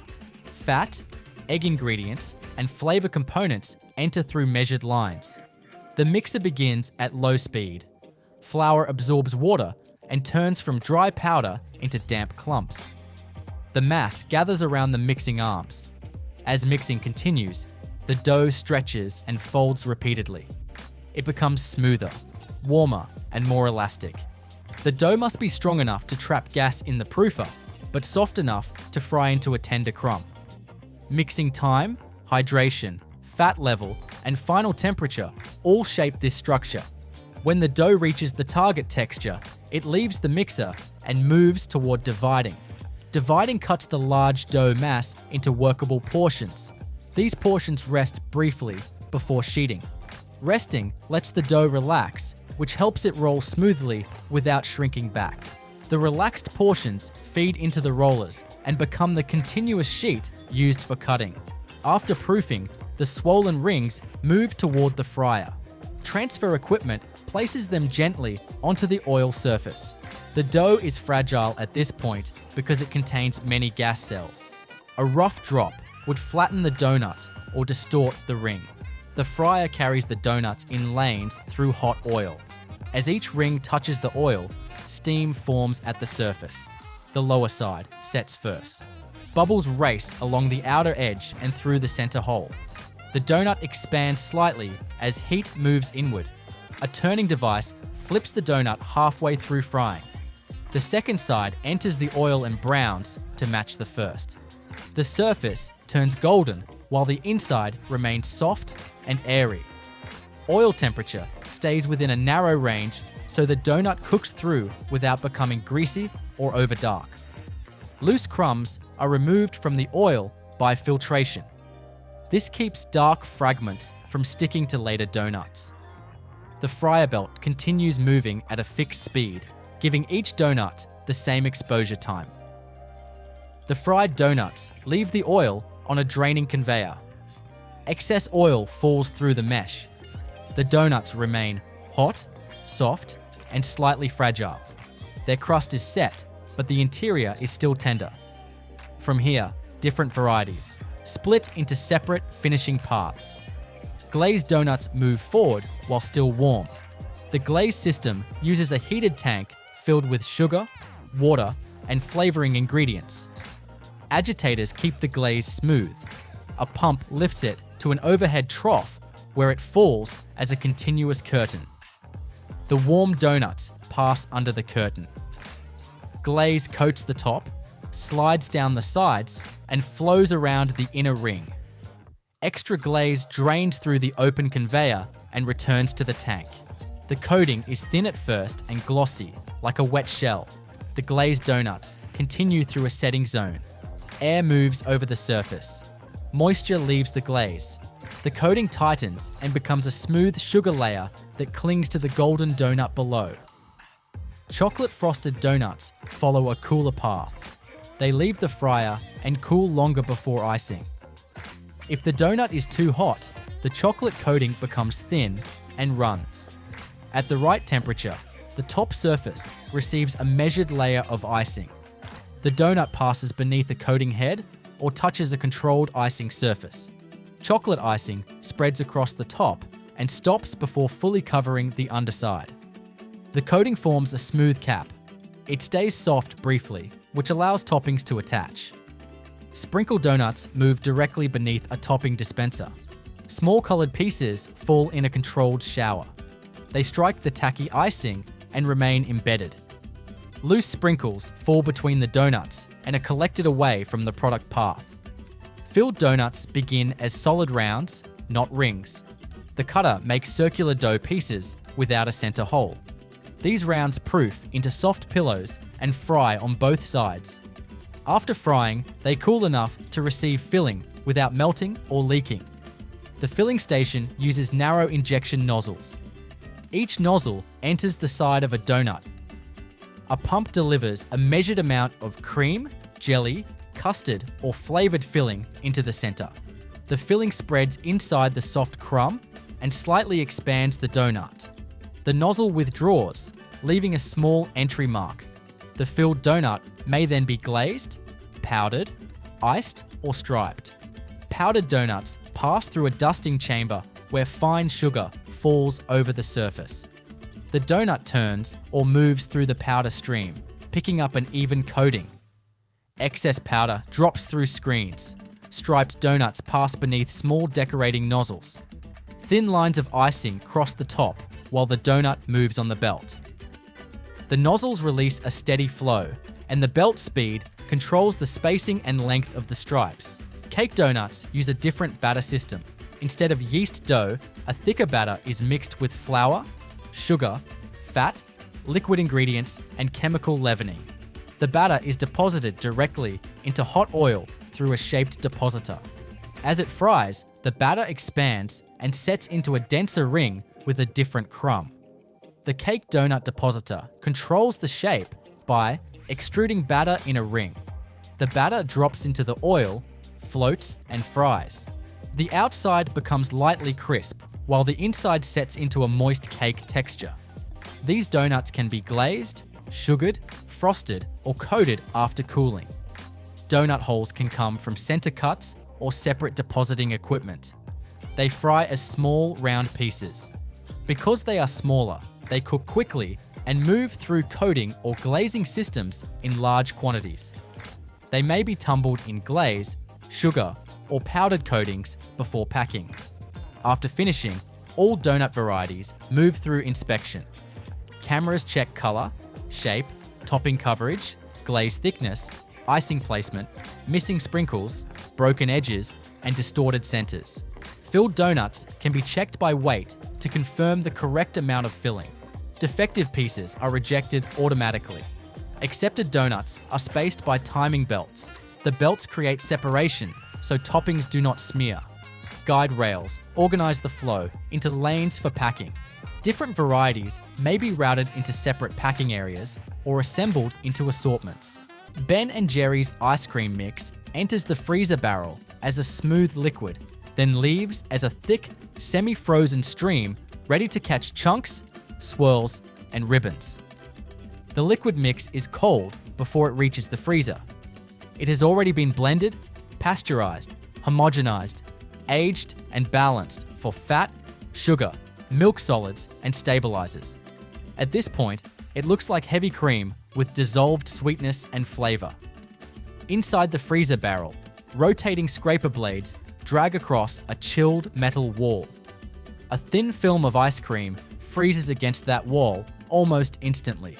The blades scrape it away before it becomes a solid sheet. The scraped crystals mix back into the liquid. More liquid touches the cold surface. More crystals form. The cycle repeats rapidly, building a creamy frozen structure instead of a hard block of ice. Air is added at the same time in controlled amounts. The air is broken into tiny bubbles and distributed through the mix. The liquid thickens as it transforms into soft ice cream. The freezer does not finish the product completely. It produces ice cream that is cold, dense, and pumpable. It must still be soft enough to accept cookie dough, brownies, chocolate pieces, nuts, caramel, fudge, fruit preparations, or other inclusions without breaking the machinery or crushing the pieces. Before this freezing step, the dairy base is built in stainless steel tanks. Cream, milk, skim milk solids, sugar, liquid sweeteners, stabilizers, and emulsifying ingredients are measured into the batch system. The ingredients enter by weight or flow rate. The tank agitator keeps the mixture moving so powders hydrate and liquids disperse. The dairy fat is one of the main structural elements. It gives richness and helps the frozen mix hold air. Sugar lowers the freezing point, so the final ice cream does not become rock hard at freezer temperatures. Milk solids add body. Stabilizers help control ice crystal growth and improve texture after hardening. Dry ingredients are added carefully. Sugar flows easily, but stabilizers can clump if they hit the liquid too quickly. A powder induction system pulls dry materials into a fast-moving stream of liquid, dispersing them before they form lumps. The tank gradually becomes uniform. Flavor bases may be added to the liquid mix at this stage. Vanilla, chocolate, coffee, fruit bases, or other liquid ingredients can be blended into the dairy stream. Cocoa ingredients require strong mixing because cocoa powder resists wetting and can form dark clumps if not dispersed properly. Chocolate mixes become darker and thicker as the cocoa hydrates. The blended mix is pumped through filters to remove undissolved particles before heat treatment. It then moves through a pasteurization system. In a continuous plate heat exchanger, the mix flows between thin stainless steel plates while hot water or steam-heated fluid moves on the other side. Heat transfers quickly through the metal, raising the mix temperature under controlled conditions. The hot mix passes through a holding tube for the required time. The flow rate and tube length control the exposure. After holding, the mix enters the cooling side of the exchanger, but first, it may pass through a homogenizer. Homogenization forces the hot mix through very small gaps under high pressure. The fat droplets are broken into smaller droplets and spread evenly through the liquid. This creates a smoother mix and improves body. Without this stage, fat could separate or create uneven texture in the finished ice cream. After homogenization, the mix is cooled quickly. Cold fluid on the opposite side of the heat exchanger pulls heat away. The mix exits cold and moves into aging tanks. These tanks hold it at low temperature for several hours. Slow agitators keep the mix uniform without whipping in air. During aging, fat crystallizes into a stable form. Stabilizers fully hydrate. The liquid becomes slightly thicker. This step prepares the mix for freezing. Aged mix whips better, freezes more smoothly, and carries inclusions more evenly. Inclusion preparation happens separately from the dairy mix. Cookie dough pieces are formed from dough, cut into small chunks and chilled or frozen so they remain distinct inside the ice cream. Brownies are baked in sheets, cooled, cut into cubes, and frozen or chilled to hold their shape. Chocolate chunks are formed, cooled, broken, or cut to size and screened so only the correct pieces continue. Nuts are roasted or prepared, cooled, and sized. Caramel cups, fudge flakes, candy pieces, or baked inclusions are held cold so they do not smear when added. Each inclusion must be strong enough to pass through the feeder, but tender enough to bite through in the final product. Swirls are prepared in heated or chilled holding systems depending on the ingredient. Fudge swirl is cooked into a thick, glossy sauce. Caramel is blended and held at a temperature where it flows but does not become watery. Fruit swirl contains fruit preparation, sugar, and stabilizing ingredients to keep the texture spoonable at frozen temperatures. These swirls do not enter the main mix tank. They are added after freezing, so they remain visible as ribbons rather than disappearing into the base. The timing is important. If a swirl enters too early, it blends into the ice cream and becomes a uniform color. If it enters too late, it may not distribute across the pint. The semi-frozen ice cream exits the continuous freezer and enters a fruit feeder or ingredient feeder.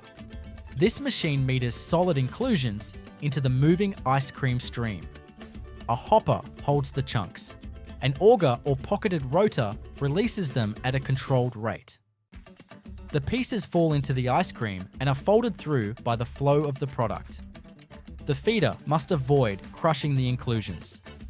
Cookie dough chunks, brownie cubes, and chocolate pieces pass through wide openings and gentle mixing zones. The goal is not to grind them into crumbs. The goal is to suspend large, recognizable pieces throughout the dense, frozen base. The stream then moves toward the variegate or swirl injector. Thick sauce is pumped through dedicated lines and injected into the ice cream as it moves toward filling. The sauce enters in ribbons, streaks, or bands. It does not fully mix. It travels as separate colored paths inside the base.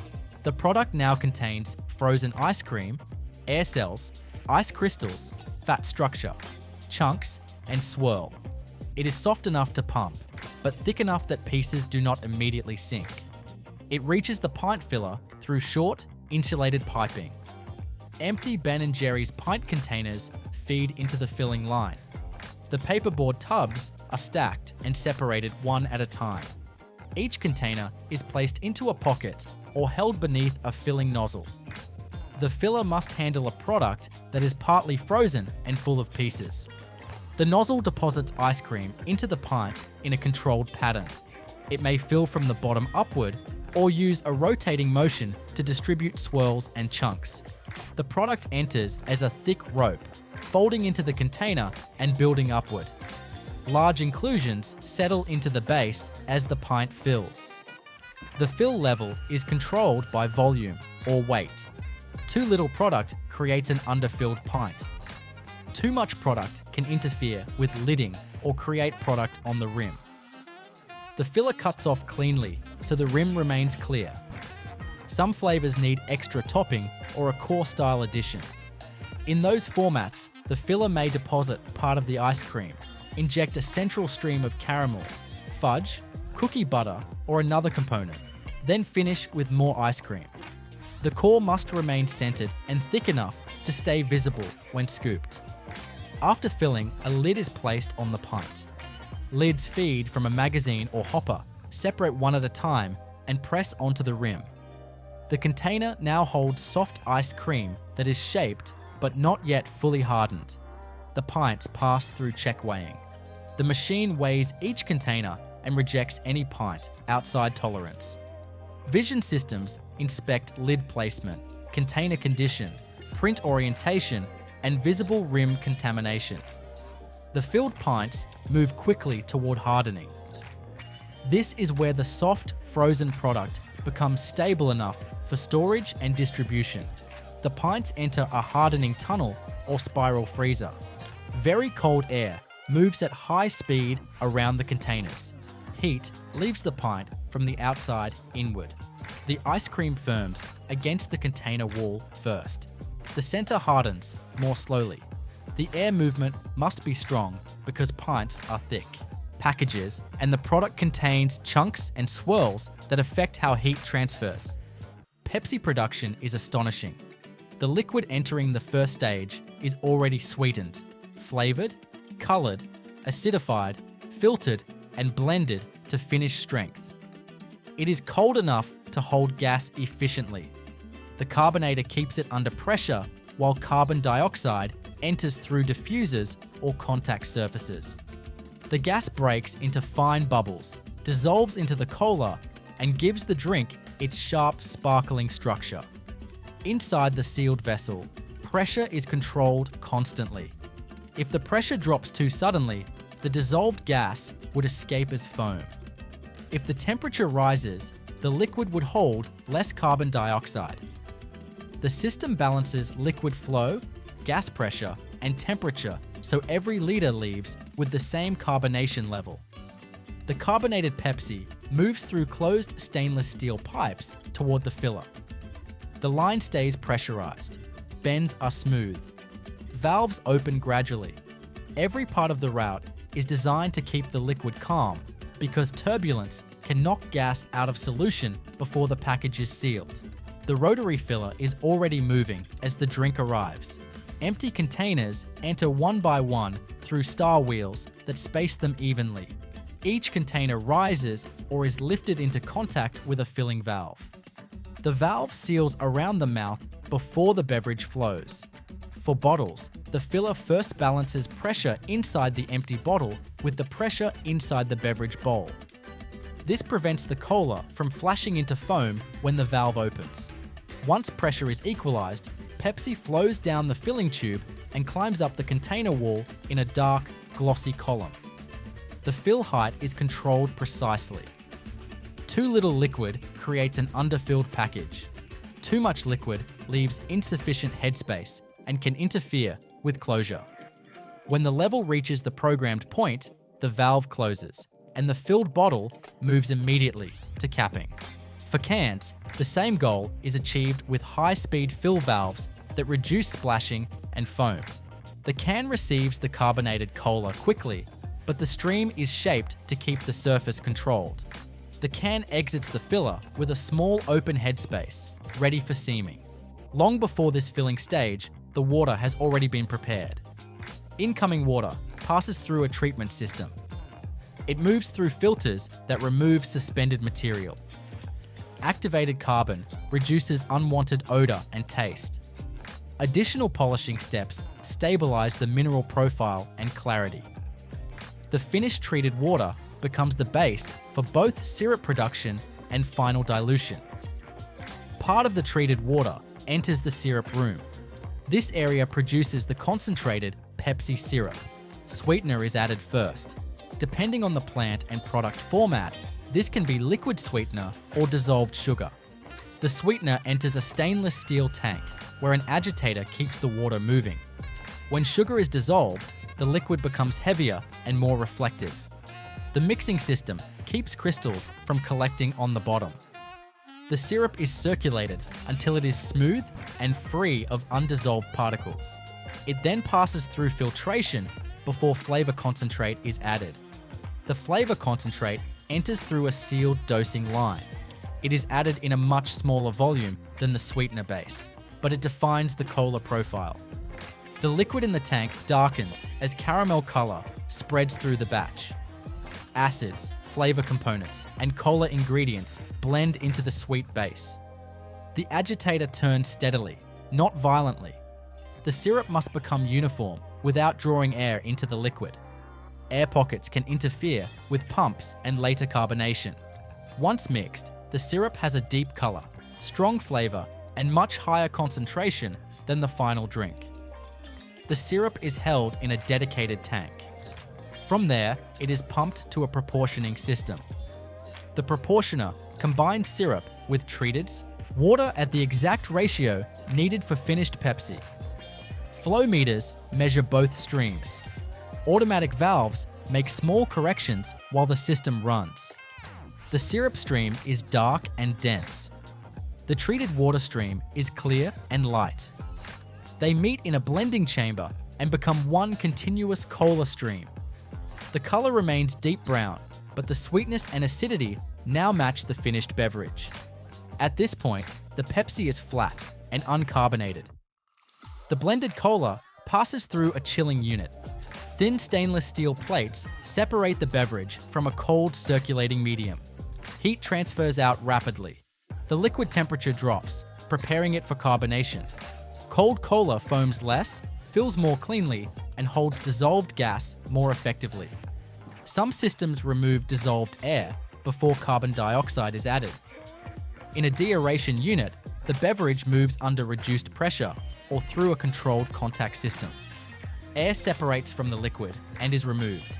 This gives carbon dioxide more room to dissolve and helps keep the final taste consistent. The chilled, deaerated cola then enters the carbonator, where carbon dioxide is absorbed under pressure. From there, the drink moves directly into filling and closure. Bottle production can happen on the same site or before the bottles arrive at the plant. PET bottles often begin as preforms. A preform is a small, thick plastic tube with a finished neck and threads. Only the body remains unformed. Preforms enter a heating tunnel. Infrared lamps warm the plastic body, while each preform rotates. The heat must penetrate evenly. The neck finish stays cooler because it already has its final shape and must not distort. The heated preform enters a blow mold. The mold closes around it. A stretch rod pushes down through the center, elongating the softened plastic. Then, compressed air expands it outward until it presses against the mold walls. The bottle shape appears in a fraction of a second. The base forms pressure-resistant feet. The label panel forms along the sidewall. The shoulders and body cool against the mold surface. The mold opens, and the finished empty bottle exits by the neck ring. The bottles travel on air conveyors. They are so light that directed air can push them forward, while rails support their necks. The bottles move toward rinsing, filling, capping, labeling, and packing without being squeezed by heavy belts. Aluminum cans arrive open at the top. They are already shaped and usually already printed. The can body is thin, light, and designed to receive an aluminum end after filling. Before filling, cans pass through rinsing equipment. They invert, receive filtered air or water, drain, and return upright. Glass bottles move through inspection before filling. Light and camera systems check the mouth, base, sidewall, and interior. Any bottle with chips, cracks, contamination, or shape defects is removed before reaching the filler.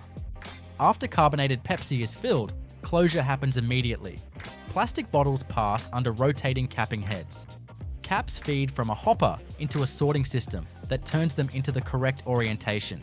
Each cap drops onto a bottle neck. The capping head tightens it to a controlled torque. The tamper band locks below the neck ring. Cans enter a seamer. An aluminum lid is placed onto the filled can. The can spins while seaming rolls fold the lid curl and can flange together. The metal folds into a tight double seam. This seam traps pressure without adhesive. Glass bottles receive crown caps or other closures, depending on the format. A crown cap is placed over the mouth and pressed downward. The skirt crimps under the glass bead. forming a gas-tight seal. The sealed containers move through inspection. Fill level sensors check the liquid height. Cameras examine caps, seams, crowns, tamper bands, dents, label panels, and container alignment. A defective bottle or can is pushed off the conveyor automatically. Bottles then continue to labeling. If roll-fed labels are used, printed film unwinds from a large roll. Registration sensors read timing marks. A cutter separates each label. Adhesive attaches one edge to the bottle, and the bottle spins as the label wraps around its body. The trailing edge receives adhesive and presses flat against the first edge. Rollers smooth the film so the label sits tight without wrinkles. The blue Pepsi branding is applied as part of this printed label or already present on printed can bodies. Fanta, grape syrup, is much stronger than the drink in the bottle. It carries sweetener, acid, grape flavor, color, and stabilizing ingredients in concentrated form. As it enters the blending chamber, flow meters measure every movement. The treated water line moves beside it. Control valves adjust both streams, so the finished beverage holds the same ratio from the first container to the last. Inside the blender, the purple syrup thins instantly. The liquid changes from dense concentrate into bright grape soda base. Its color remains strong, but the texture becomes lighter. The blend is not sparkling yet.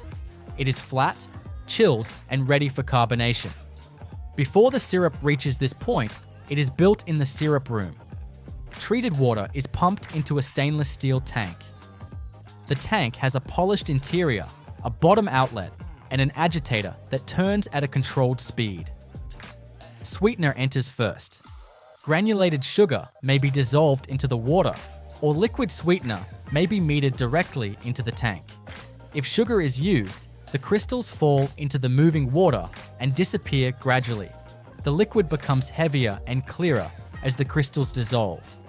A recirculation pump can pull syrup from the bottom and return it near the top, helping the batch become uniform without leaving dense sweet spots inside the vessel. The sweetened base passes through fine filtration. This catches undissolved material before flavoring and color are added. A clean syrup is easier to pump, easier to meter, and less likely to disturb the filling system later. The grape flavor concentrate enters through a closed dosing line. It is not added by volume guesswork. It is pumped in at a measured rate. The agitator pulls the flavor into the sweet base, and the tank slowly changes character as the grape profile spreads through the syrup. The purple color system is added in the same controlled way. A small amount changes the entire tank. Dark ribbons appear briefly around the inlet before the mixer folds them into the batch. The syrup shifts into a uniform purple tone with no streaks or pale zones. Acid ingredients are dosed into the syrup to sharpen the fruit profile and balance the sweetness.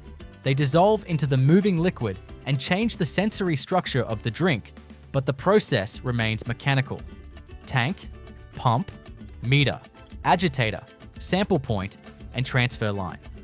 The finished Fanta grape syrup rests in a holding vessel. Slow agitation keeps it consistent. Temperature is controlled so viscosity stays predictable. A pump then sends it toward the proportioning skid, where it will be diluted into finished beverage. The clear water used for dilution has its own route through the plant.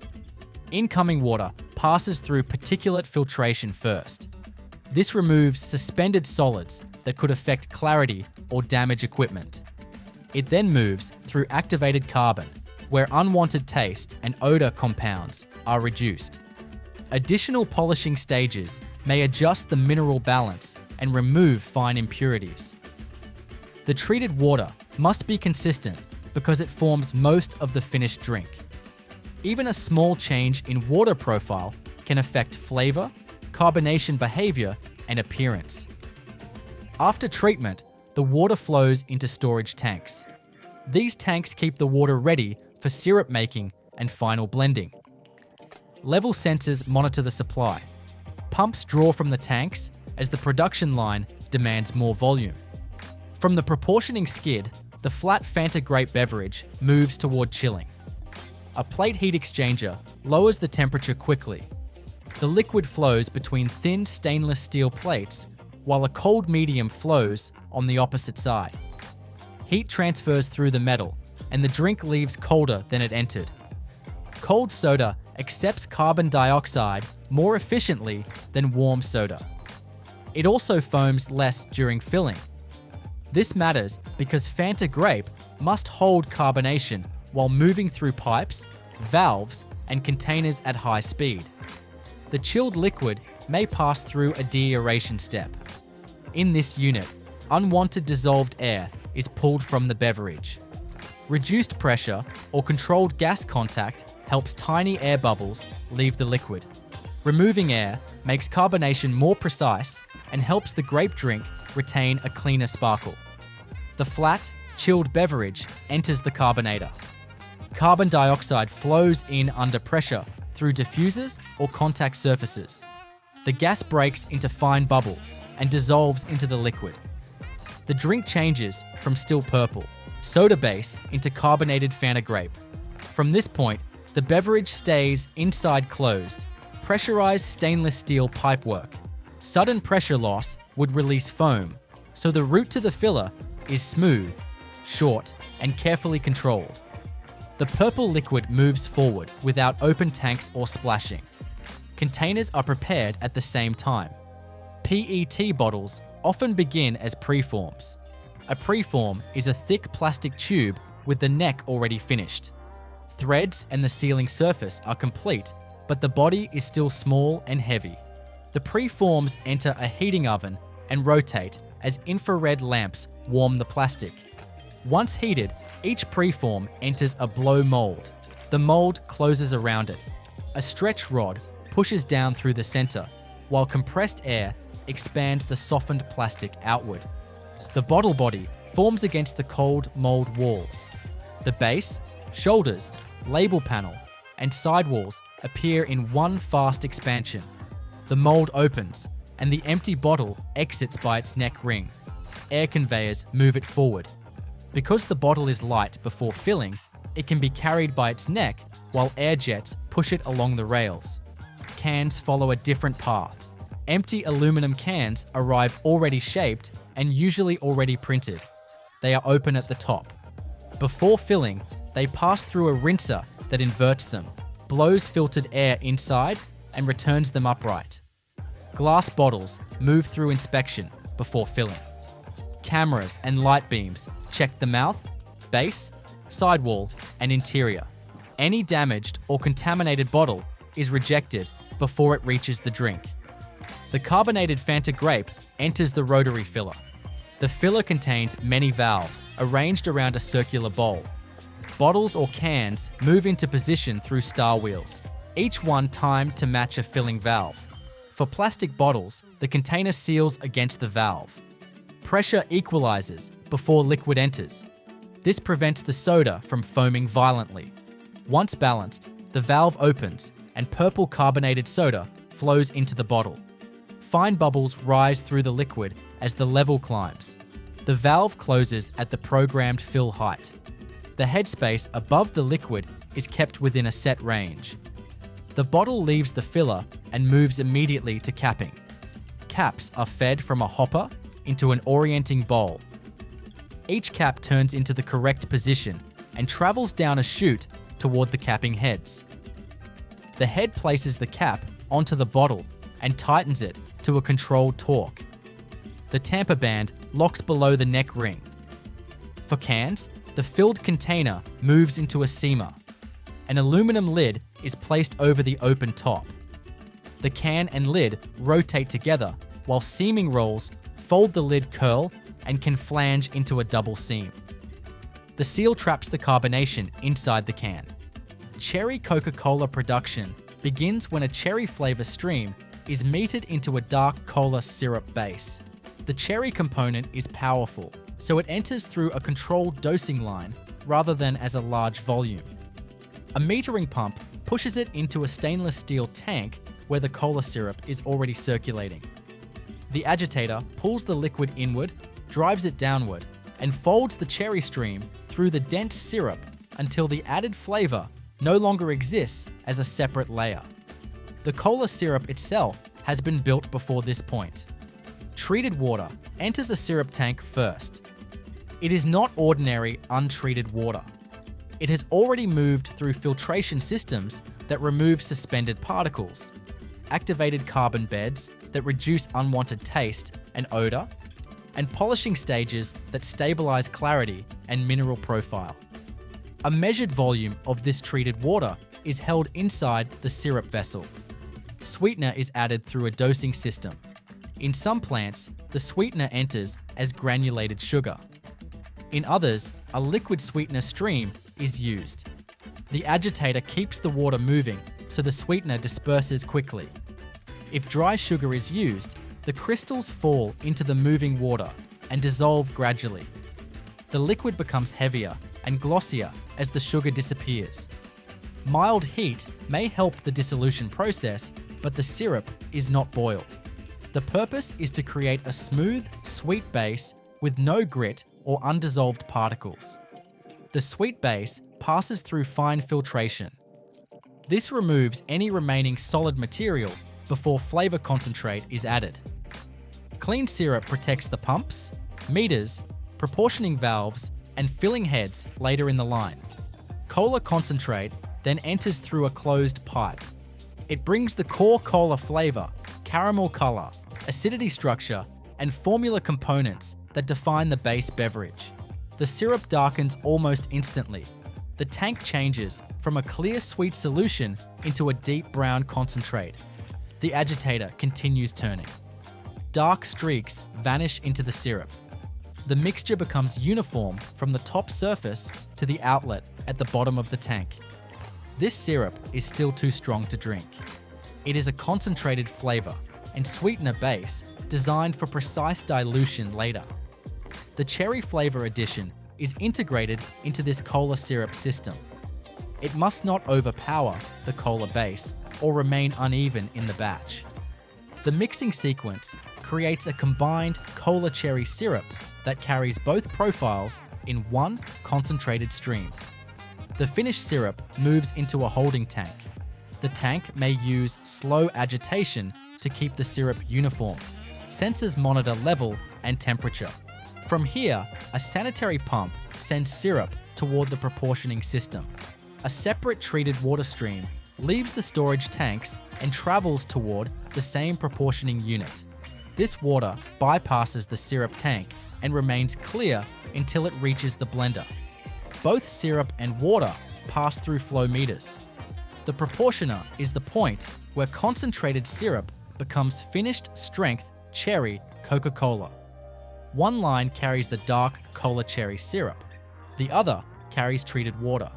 Automatic valves make continuous adjustments so the blend ratio stays fixed, even if pressure changes inside either line.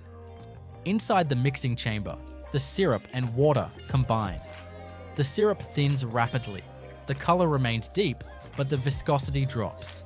The beverage now has its finished sweetness, acidity, cola flavor, cherry note, and caramel brown appearance. It is still flat.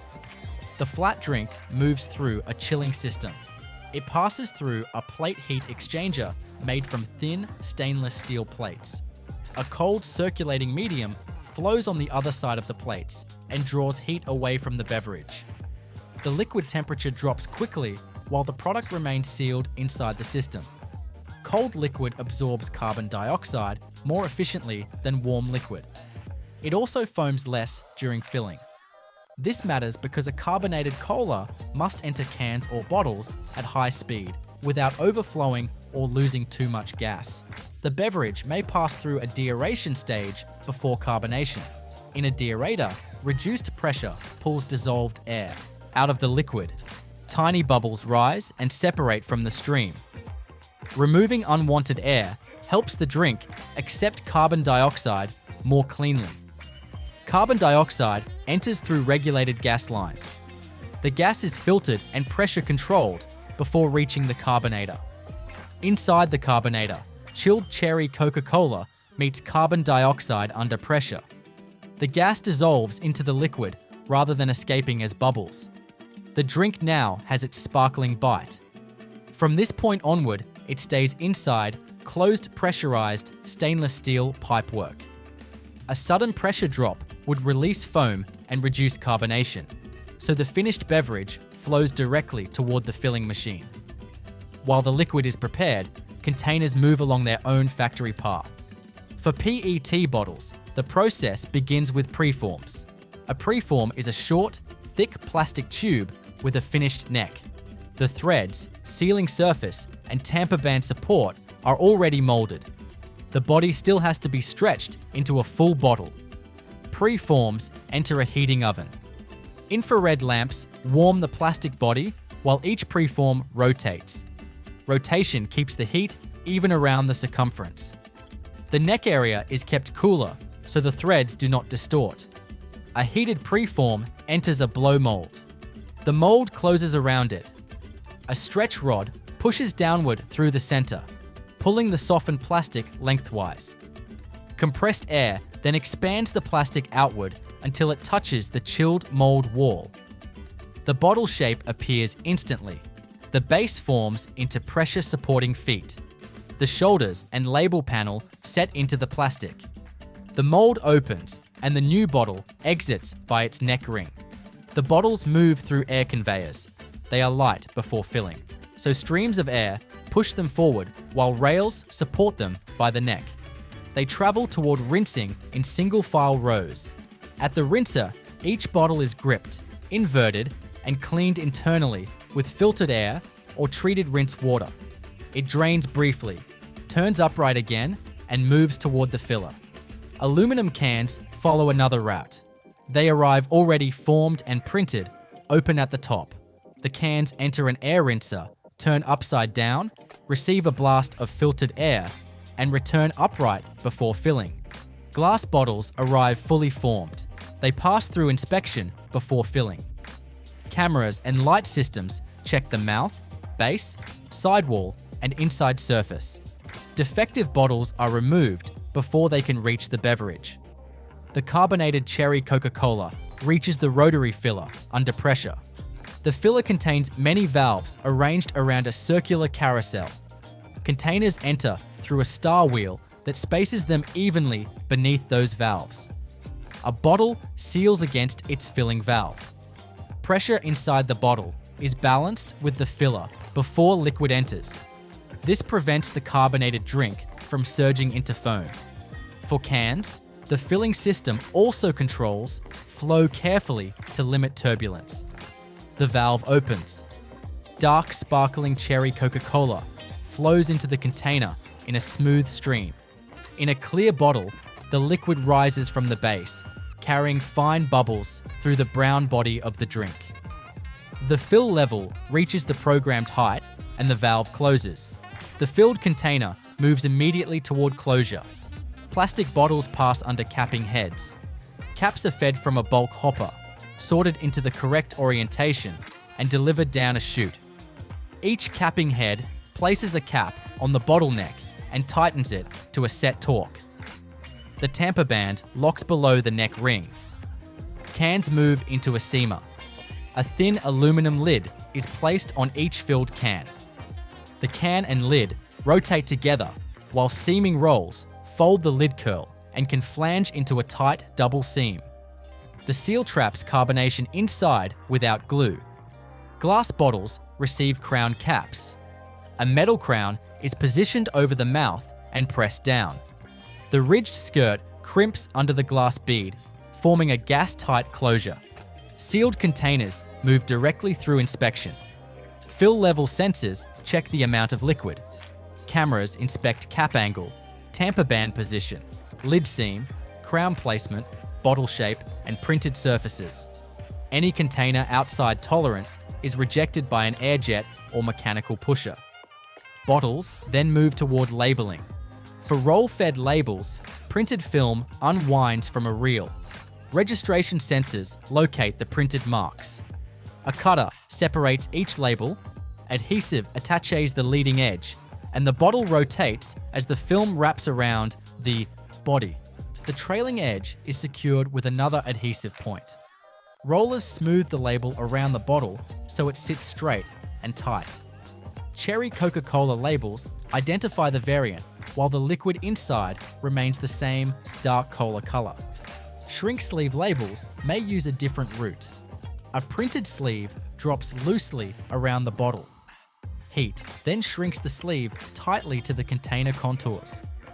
Glass bottles can receive glued paper labels pressed flat by brushes as the bottle turns. Cans usually carry their printed design before filling, so they move from seaming and inspection directly toward coating and packing. Maltesers begin with a brittle malt center expanding into a tiny honeycomb sphere. The center is the part that makes the product different from an ordinary chocolate ball. It is light, crisp, and porous, with a dry snap inside a smooth milk chocolate shell. The manufacturing line is designed to build that contrast in stages. First the malted center, then the rounded shape, then the chocolate layers, then polishing, cooling, weighing, bagging, and final packing. The malt center starts as a cooked mixture. Malt extract, sugar, glucose syrup, milk ingredients, and other dry components are measured into a controlled batching system. The ingredients enter mixing vessels, where heat and agitation turn them into a thick syrup. The syrup must be uniform before it can be aerated and expanded. Malt extract gives the center its toasted, cereal-like flavor. It blends into the sugar system as the liquid warms. The mixture becomes darker, thicker, and more elastic. Agitators keep it moving so the sugars do not settle or burn against heated surfaces. The syrup then moves into a cooking stage. Heat drives off moisture and concentrates the sugars. The liquid becomes more viscous as water evaporates. Its temperature and solids level must reach the correct point, because the final texture depends on how the sugar structure sets after expansion. At this stage, the mixture is still dense. It has flavor, sweetness, and malt character, but it does not yet contain the light honeycomb structure. That structure forms when the cooked mass is expanded. Gas generation or aeration creates tiny cavities inside the hot sugar malt mixture. The expanding gas pushes through the softened mass, forming a network of bubbles. The bubbles stretch the syrup into thin walls. As the mixture cools, those walls harden into a crisp, porous structure. The material changes quickly. A heavy syrup becomes a lighter foam-like mass. It is not soft like whipped cream. It is a hot sugar structure full of trapped voids. When it sets, it becomes brittle and dry. The expanded malt mass is cooled and broken down into smaller pieces. It may be formed into rough pellets, cut, screened, or milled into controlled fragments before shaping. The goal is to create center pieces that can be rounded into small balls of consistent size. The pieces pass through sizing equipment. Screens remove fines and oversized fragments. Airflow can pull away light dust. The accepted pieces move into rounding equipment. The centers tumble inside rotating pans or drums, where their edges are gradually worn down. Rounding is slow and mechanical. The rough pieces roll against each other and against the drum surface. Corners break away. Flat faces soften. Each piece becomes closer to a sphere. Small additions of binding material or syrup may help the particles build a smoother surface as they tumble. The center does not need to be perfectly polished yet. It only needs the right size, shape, and strength for chocolate coating. If the center is too rough, the chocolate shell becomes uneven. If it is too fragile, it will break during panning. If it is too dense, the final bite loses the light Malteser's texture. The rounded malt centers move through a drying and conditioning stage. Warm air reduces surface moisture and stabilizes the texture. The centers must be dry before chocolate is applied. Moisture would interfere with coating and could make the chocolate grip unevenly. Before coating, the centers are inspected and classified. Small broken pieces are removed. Oversized centers are separated. dust is screened away. A clean, dry stream of malt balls then moves toward the chocolate panning area. Milk chocolate is prepared in a separate system. Cocoa ingredients, milk powder, sugar, cocoa butter, and vegetable fat or other formula components are mixed and refined. The mixture passes through rollers that grind the particles smaller. Refining gives the chocolate a smoother mouthfeel by reducing the size of sugar and cocoa particles. After refining, the chocolate is conched. In conching machines, heavy mixing arms continuously move the chocolate for a controlled time. The process smooths the texture, distributes fat around the dry particles, and develops the final flavor. The chocolate becomes glossy, fluid, and uniform. The chocolate must then be tempered. Tempering controls how the fat crystals form. The chocolate is cooled and gently reheated through a precise temperature curve. This creates stable crystals that help the coating set with a clean finish. Proper tempering gives the shell firmness and reduces dullness or soft texture. The malt centers enter coating pans. These are large rotating drums, angled so the centers tumble continuously. A measured amount of tempered milk chocolate is sprayed or ladled onto the moving centers. The chocolate touches the dry malt balls and spreads as they roll. The first layer is thin. It seals the porous center and creates a smoother surface for later layers. The centers continue tumbling while cool air passes through the pan. The chocolate sets around each piece. Once the layer is firm enough, another small addition of chocolate is applied. The coating builds gradually. Maltesers are not coated with one heavy pour of chocolate. The shell forms through repeated thin layers. Each layer must spread, set, and bond before the next layer arrives. This creates a rounded, even chocolate covering without flooding the centers or joining them together. The sound inside the pan changes as the shell thickens. At first, the centers make a dry rattling sound. As chocolate builds, the movement becomes softer and heavier. The pieces roll over one another with a smoother, duller sound. The pan speed, air temperature, chocolate temperature, and addition rate all control the shell. If chocolate is added too quickly, pieces stick together. If air is too cold, the coating can set before it spreads. If air is too warm, the surface stays tacky. The machine balances movement, temperature, and timing until each ball reaches the correct size. After the main chocolate coating is built, the pieces continue tumbling to smooth the surface. Small ridges are evened out by rotation. The shell becomes more uniform with every turn. The pieces are now recognizable as Maltesers, but they still need finishing. A polishing stage may apply a very thin finishing layer. The pieces tumble while a glazing or polishing material is added in tiny amounts. This gives the chocolate surface a smooth, lightly glossy appearance and helps reduce scuffing during packaging. The finished pieces then move into cooling. They travel through a cooling tunnel or controlled room where air removes heat from the shell. The chocolate firms fully. The coating becomes stable enough for weighing, conveying, and bagging. After cooling, the Maltesers pass through inspection. Screens remove broken pieces, dust, and double pieces stuck together. Metal detection checks the product stream. Optical systems can detect unusual shapes, exposed centers, dull patches, or oversized clusters. Rejected pieces are separated from the main flow. The accepted pieces move into holding hoppers above the packaging line. The hoppers are designed to keep the chocolate pieces moving gently. Sharp drops are avoided because the coating can scuff or chip. Controlled gates feed the product into weighing systems. Multi-head weighers portion the Maltesers into exact amounts. The pieces fall into small weighing buckets. The control system selects the best combination of buckets to reach the target weight. Gates open and the measured amount drops into the bagging machine. For small bags, packaging film unwinds from a roll.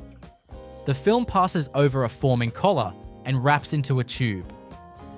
A vertical heat seal closes the back seam. The weighed Maltesers drop into the open tube.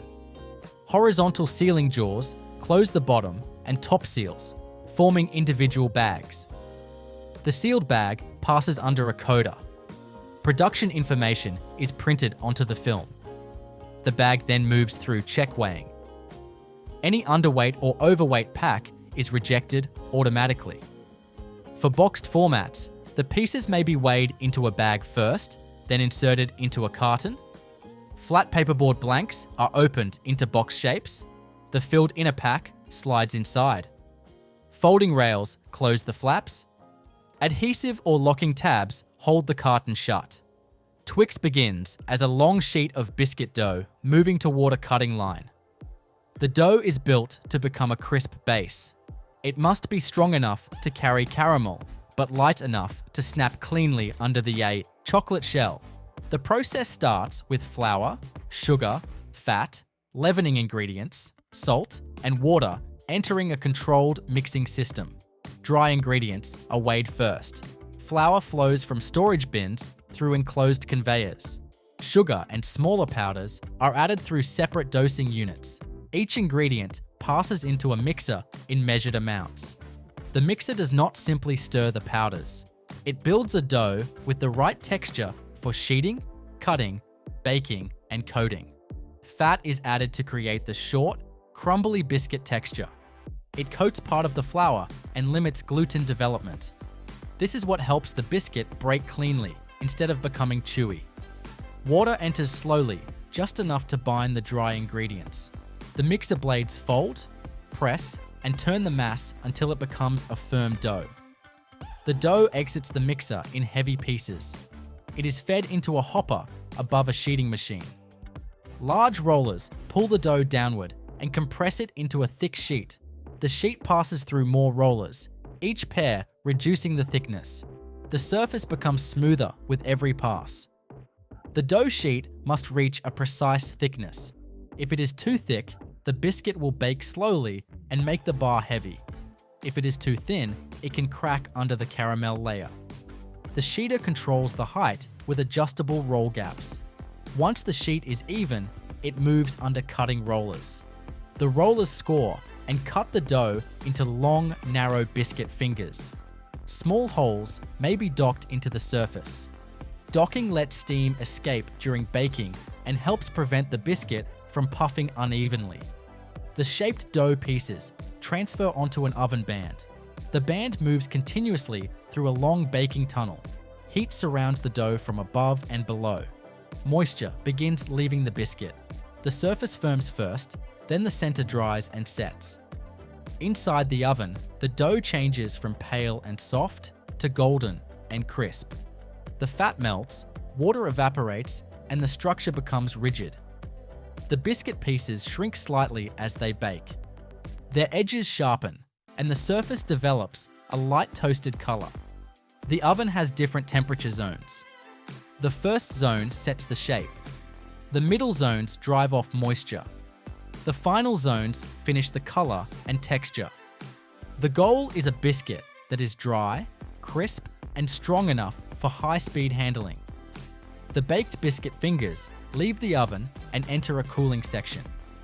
Air flows over and under the pieces. Cooling is important because caramel cannot be applied properly to hot biscuits. If the biscuit is too warm, the caramel may spread too much or soften the structure. The cooled biscuits travel in straight lanes. Conveyor guides align them precisely. The next layer is caramel. Caramel is prepared in a separate cooking system. Sugar, glucose syrup, milk ingredients, fat, and water are mixed in heated vessels. The mixture starts as a pale liquid. As it cooks, water evaporates and the sugars concentrate. The liquid thickens and develops a smooth, stretchy body. The caramel must be cooked to a very specific texture.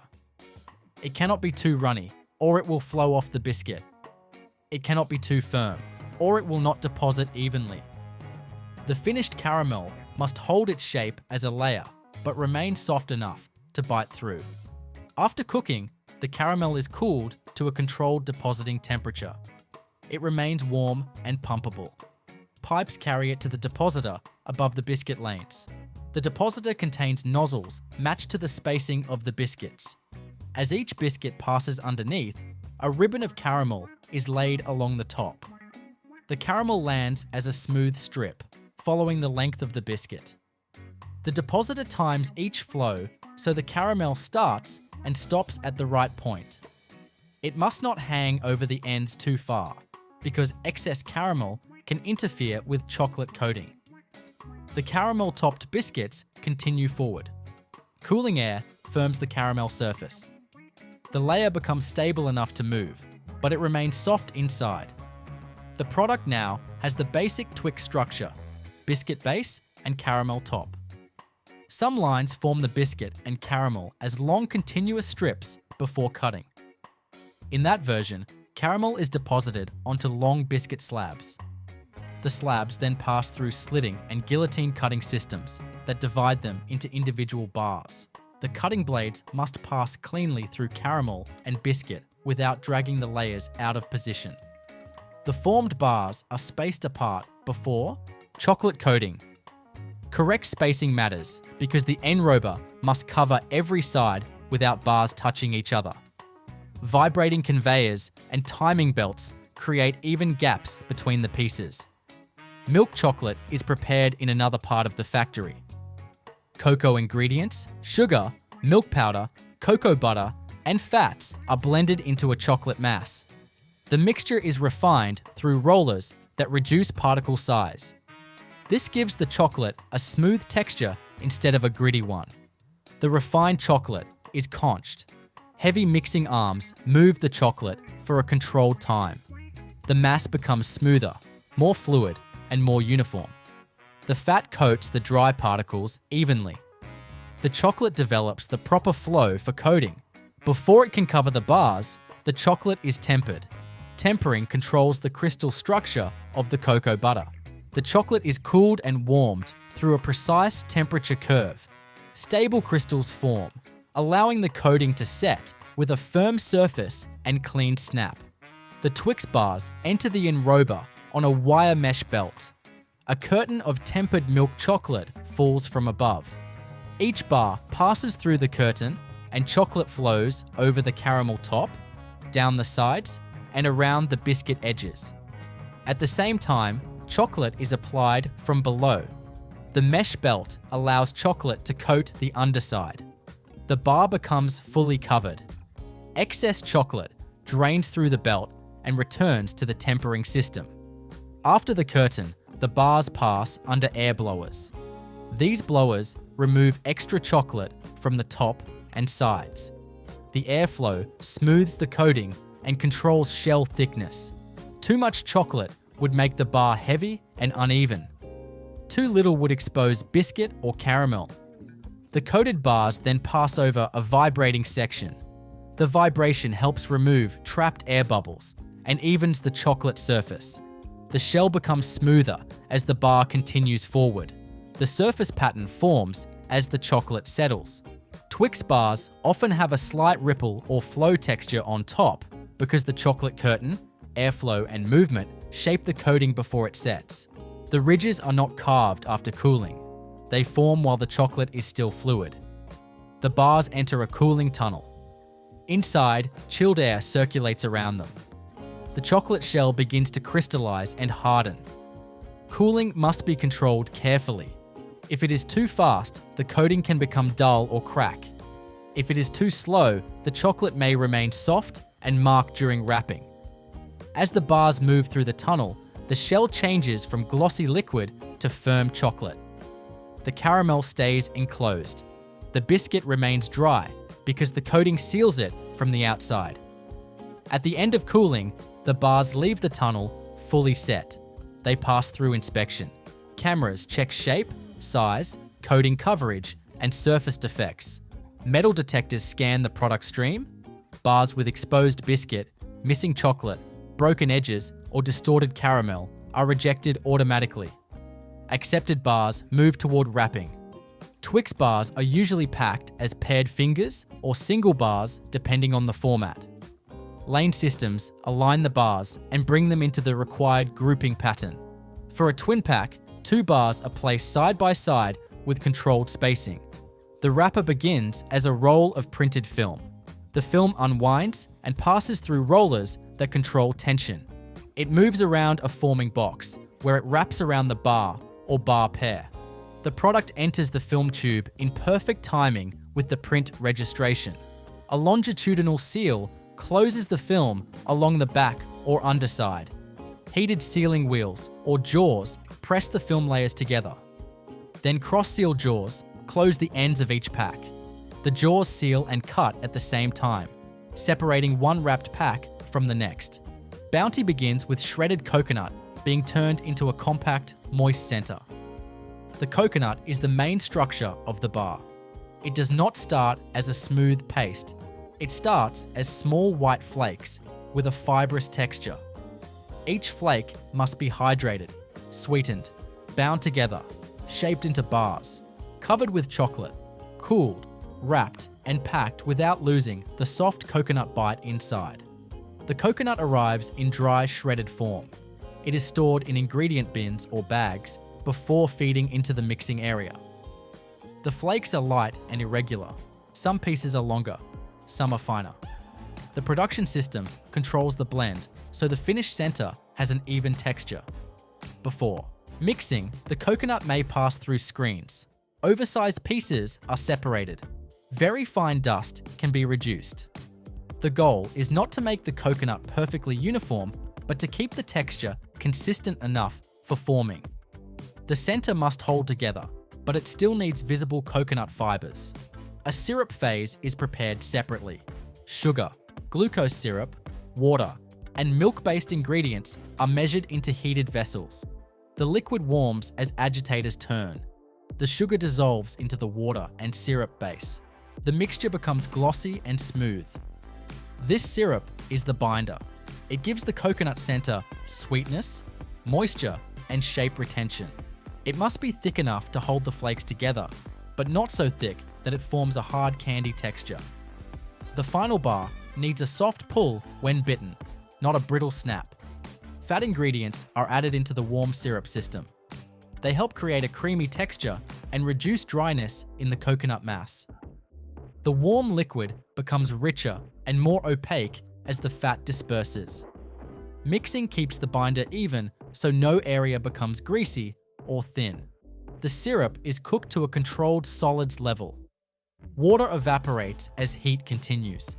The mixture thickens slightly. The factory does not rely on appearance alone. Temperature, time, and flow controls keep the binder within the correct range. The shredded coconut then enters a heavy-duty mixer. The dry flakes drop into the bowl or continuous mixing chamber.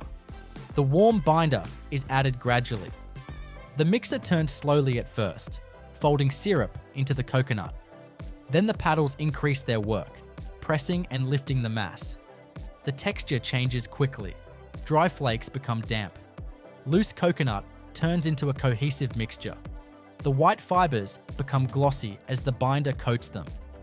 The mass begins to clump, but the mixer prevents large lumps from forming.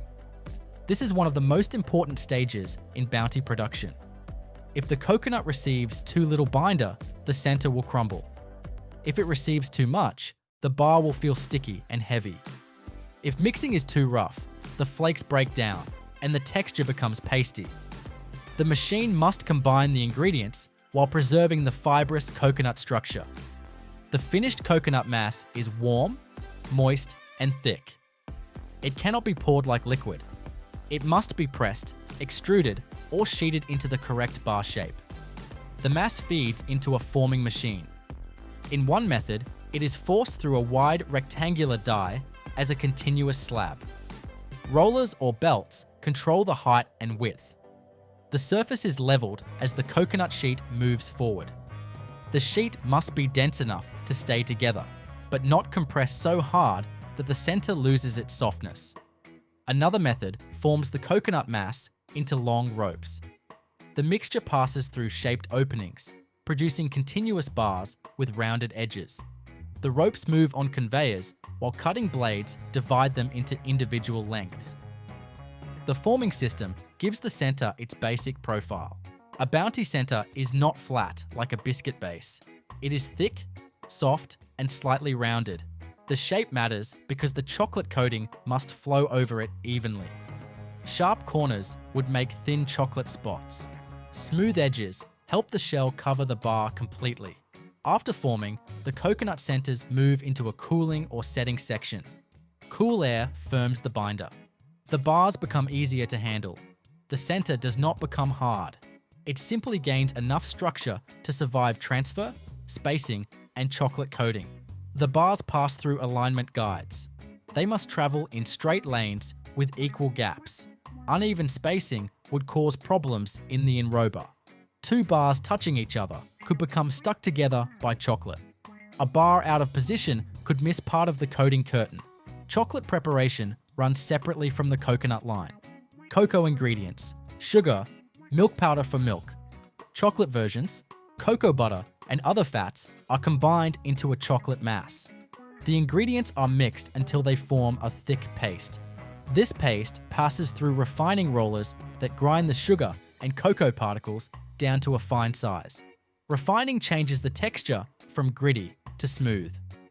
The refined chocolate then moves into conching equipment. Large mixing arms or rollers work the chocolate for a controlled period. The mass becomes smoother and more fluid as fat coats the dry particles. Heat and movement develop the final flow behavior needed for coating. Before the chocolate can cover the coconut bars, it must be tempered. Tempering controls the cocoa butter crystals. The chocolate is cooled, stirred, and gently warmed through a precise sequence. This creates stable crystals that allow the shell to set firm, smooth, and glossy. The tempered chocolate is pumped to the enrober. The coconut centers approach on a wire mesh belt. The belt carries them beneath a falling curtain of chocolate. As each center passes through the curtain, chocolate pours over the top and runs down the sides. At the same time, chocolate coats the underside. The mesh belt allows chocolate to rise or be applied from below, so the coconut center is sealed all around. Excess chocolate drains through the belt and returns to the circulation system. The coating is not finished immediately after the curtain. The bars pass under controlled air blowers. These blowers remove excess chocolate and smooth the shell. They also help define the final coating thickness. The airflow must be strong enough to even the surface, but not so strong that it exposes coconut. The soft shape of the coconut center affects how the chocolate moves. The coating flows more easily over rounded sides than over sharp corners. It gathers slightly at the base before excess drains away. The wire belt supports the bar while leaving only fine contact marks underneath. The coated bars may pass over a vibrating section. The vibration releases trapped air bubbles and helps chocolate settle evenly. Small ripples smooth out as the bar continues forward. The shell becomes continuous around the coconut core. Some bounty formats are twin bars. In those lines, centers may be formed and coated as individual fingers, then later paired inside the wrapper. The spacing system keeps the fingers separated until the wrapping stage. Each piece must have its own complete chocolate shell before pairing. The coated bars enter a cooling tunnel. Chilled air flows around them as they move slowly through the enclosed space. The chocolate begins to crystallize. The liquid shine becomes a firmer surface. The shell sets without melting the coconut center or drawing moisture outward. Cooling must be balanced. If the tunnel is too cold, chocolate can contract too sharply and crack. If cooling is too slow, the bars may mark or deform before wrapping. The line controls air temperature, humidity, belt speed, and residence time.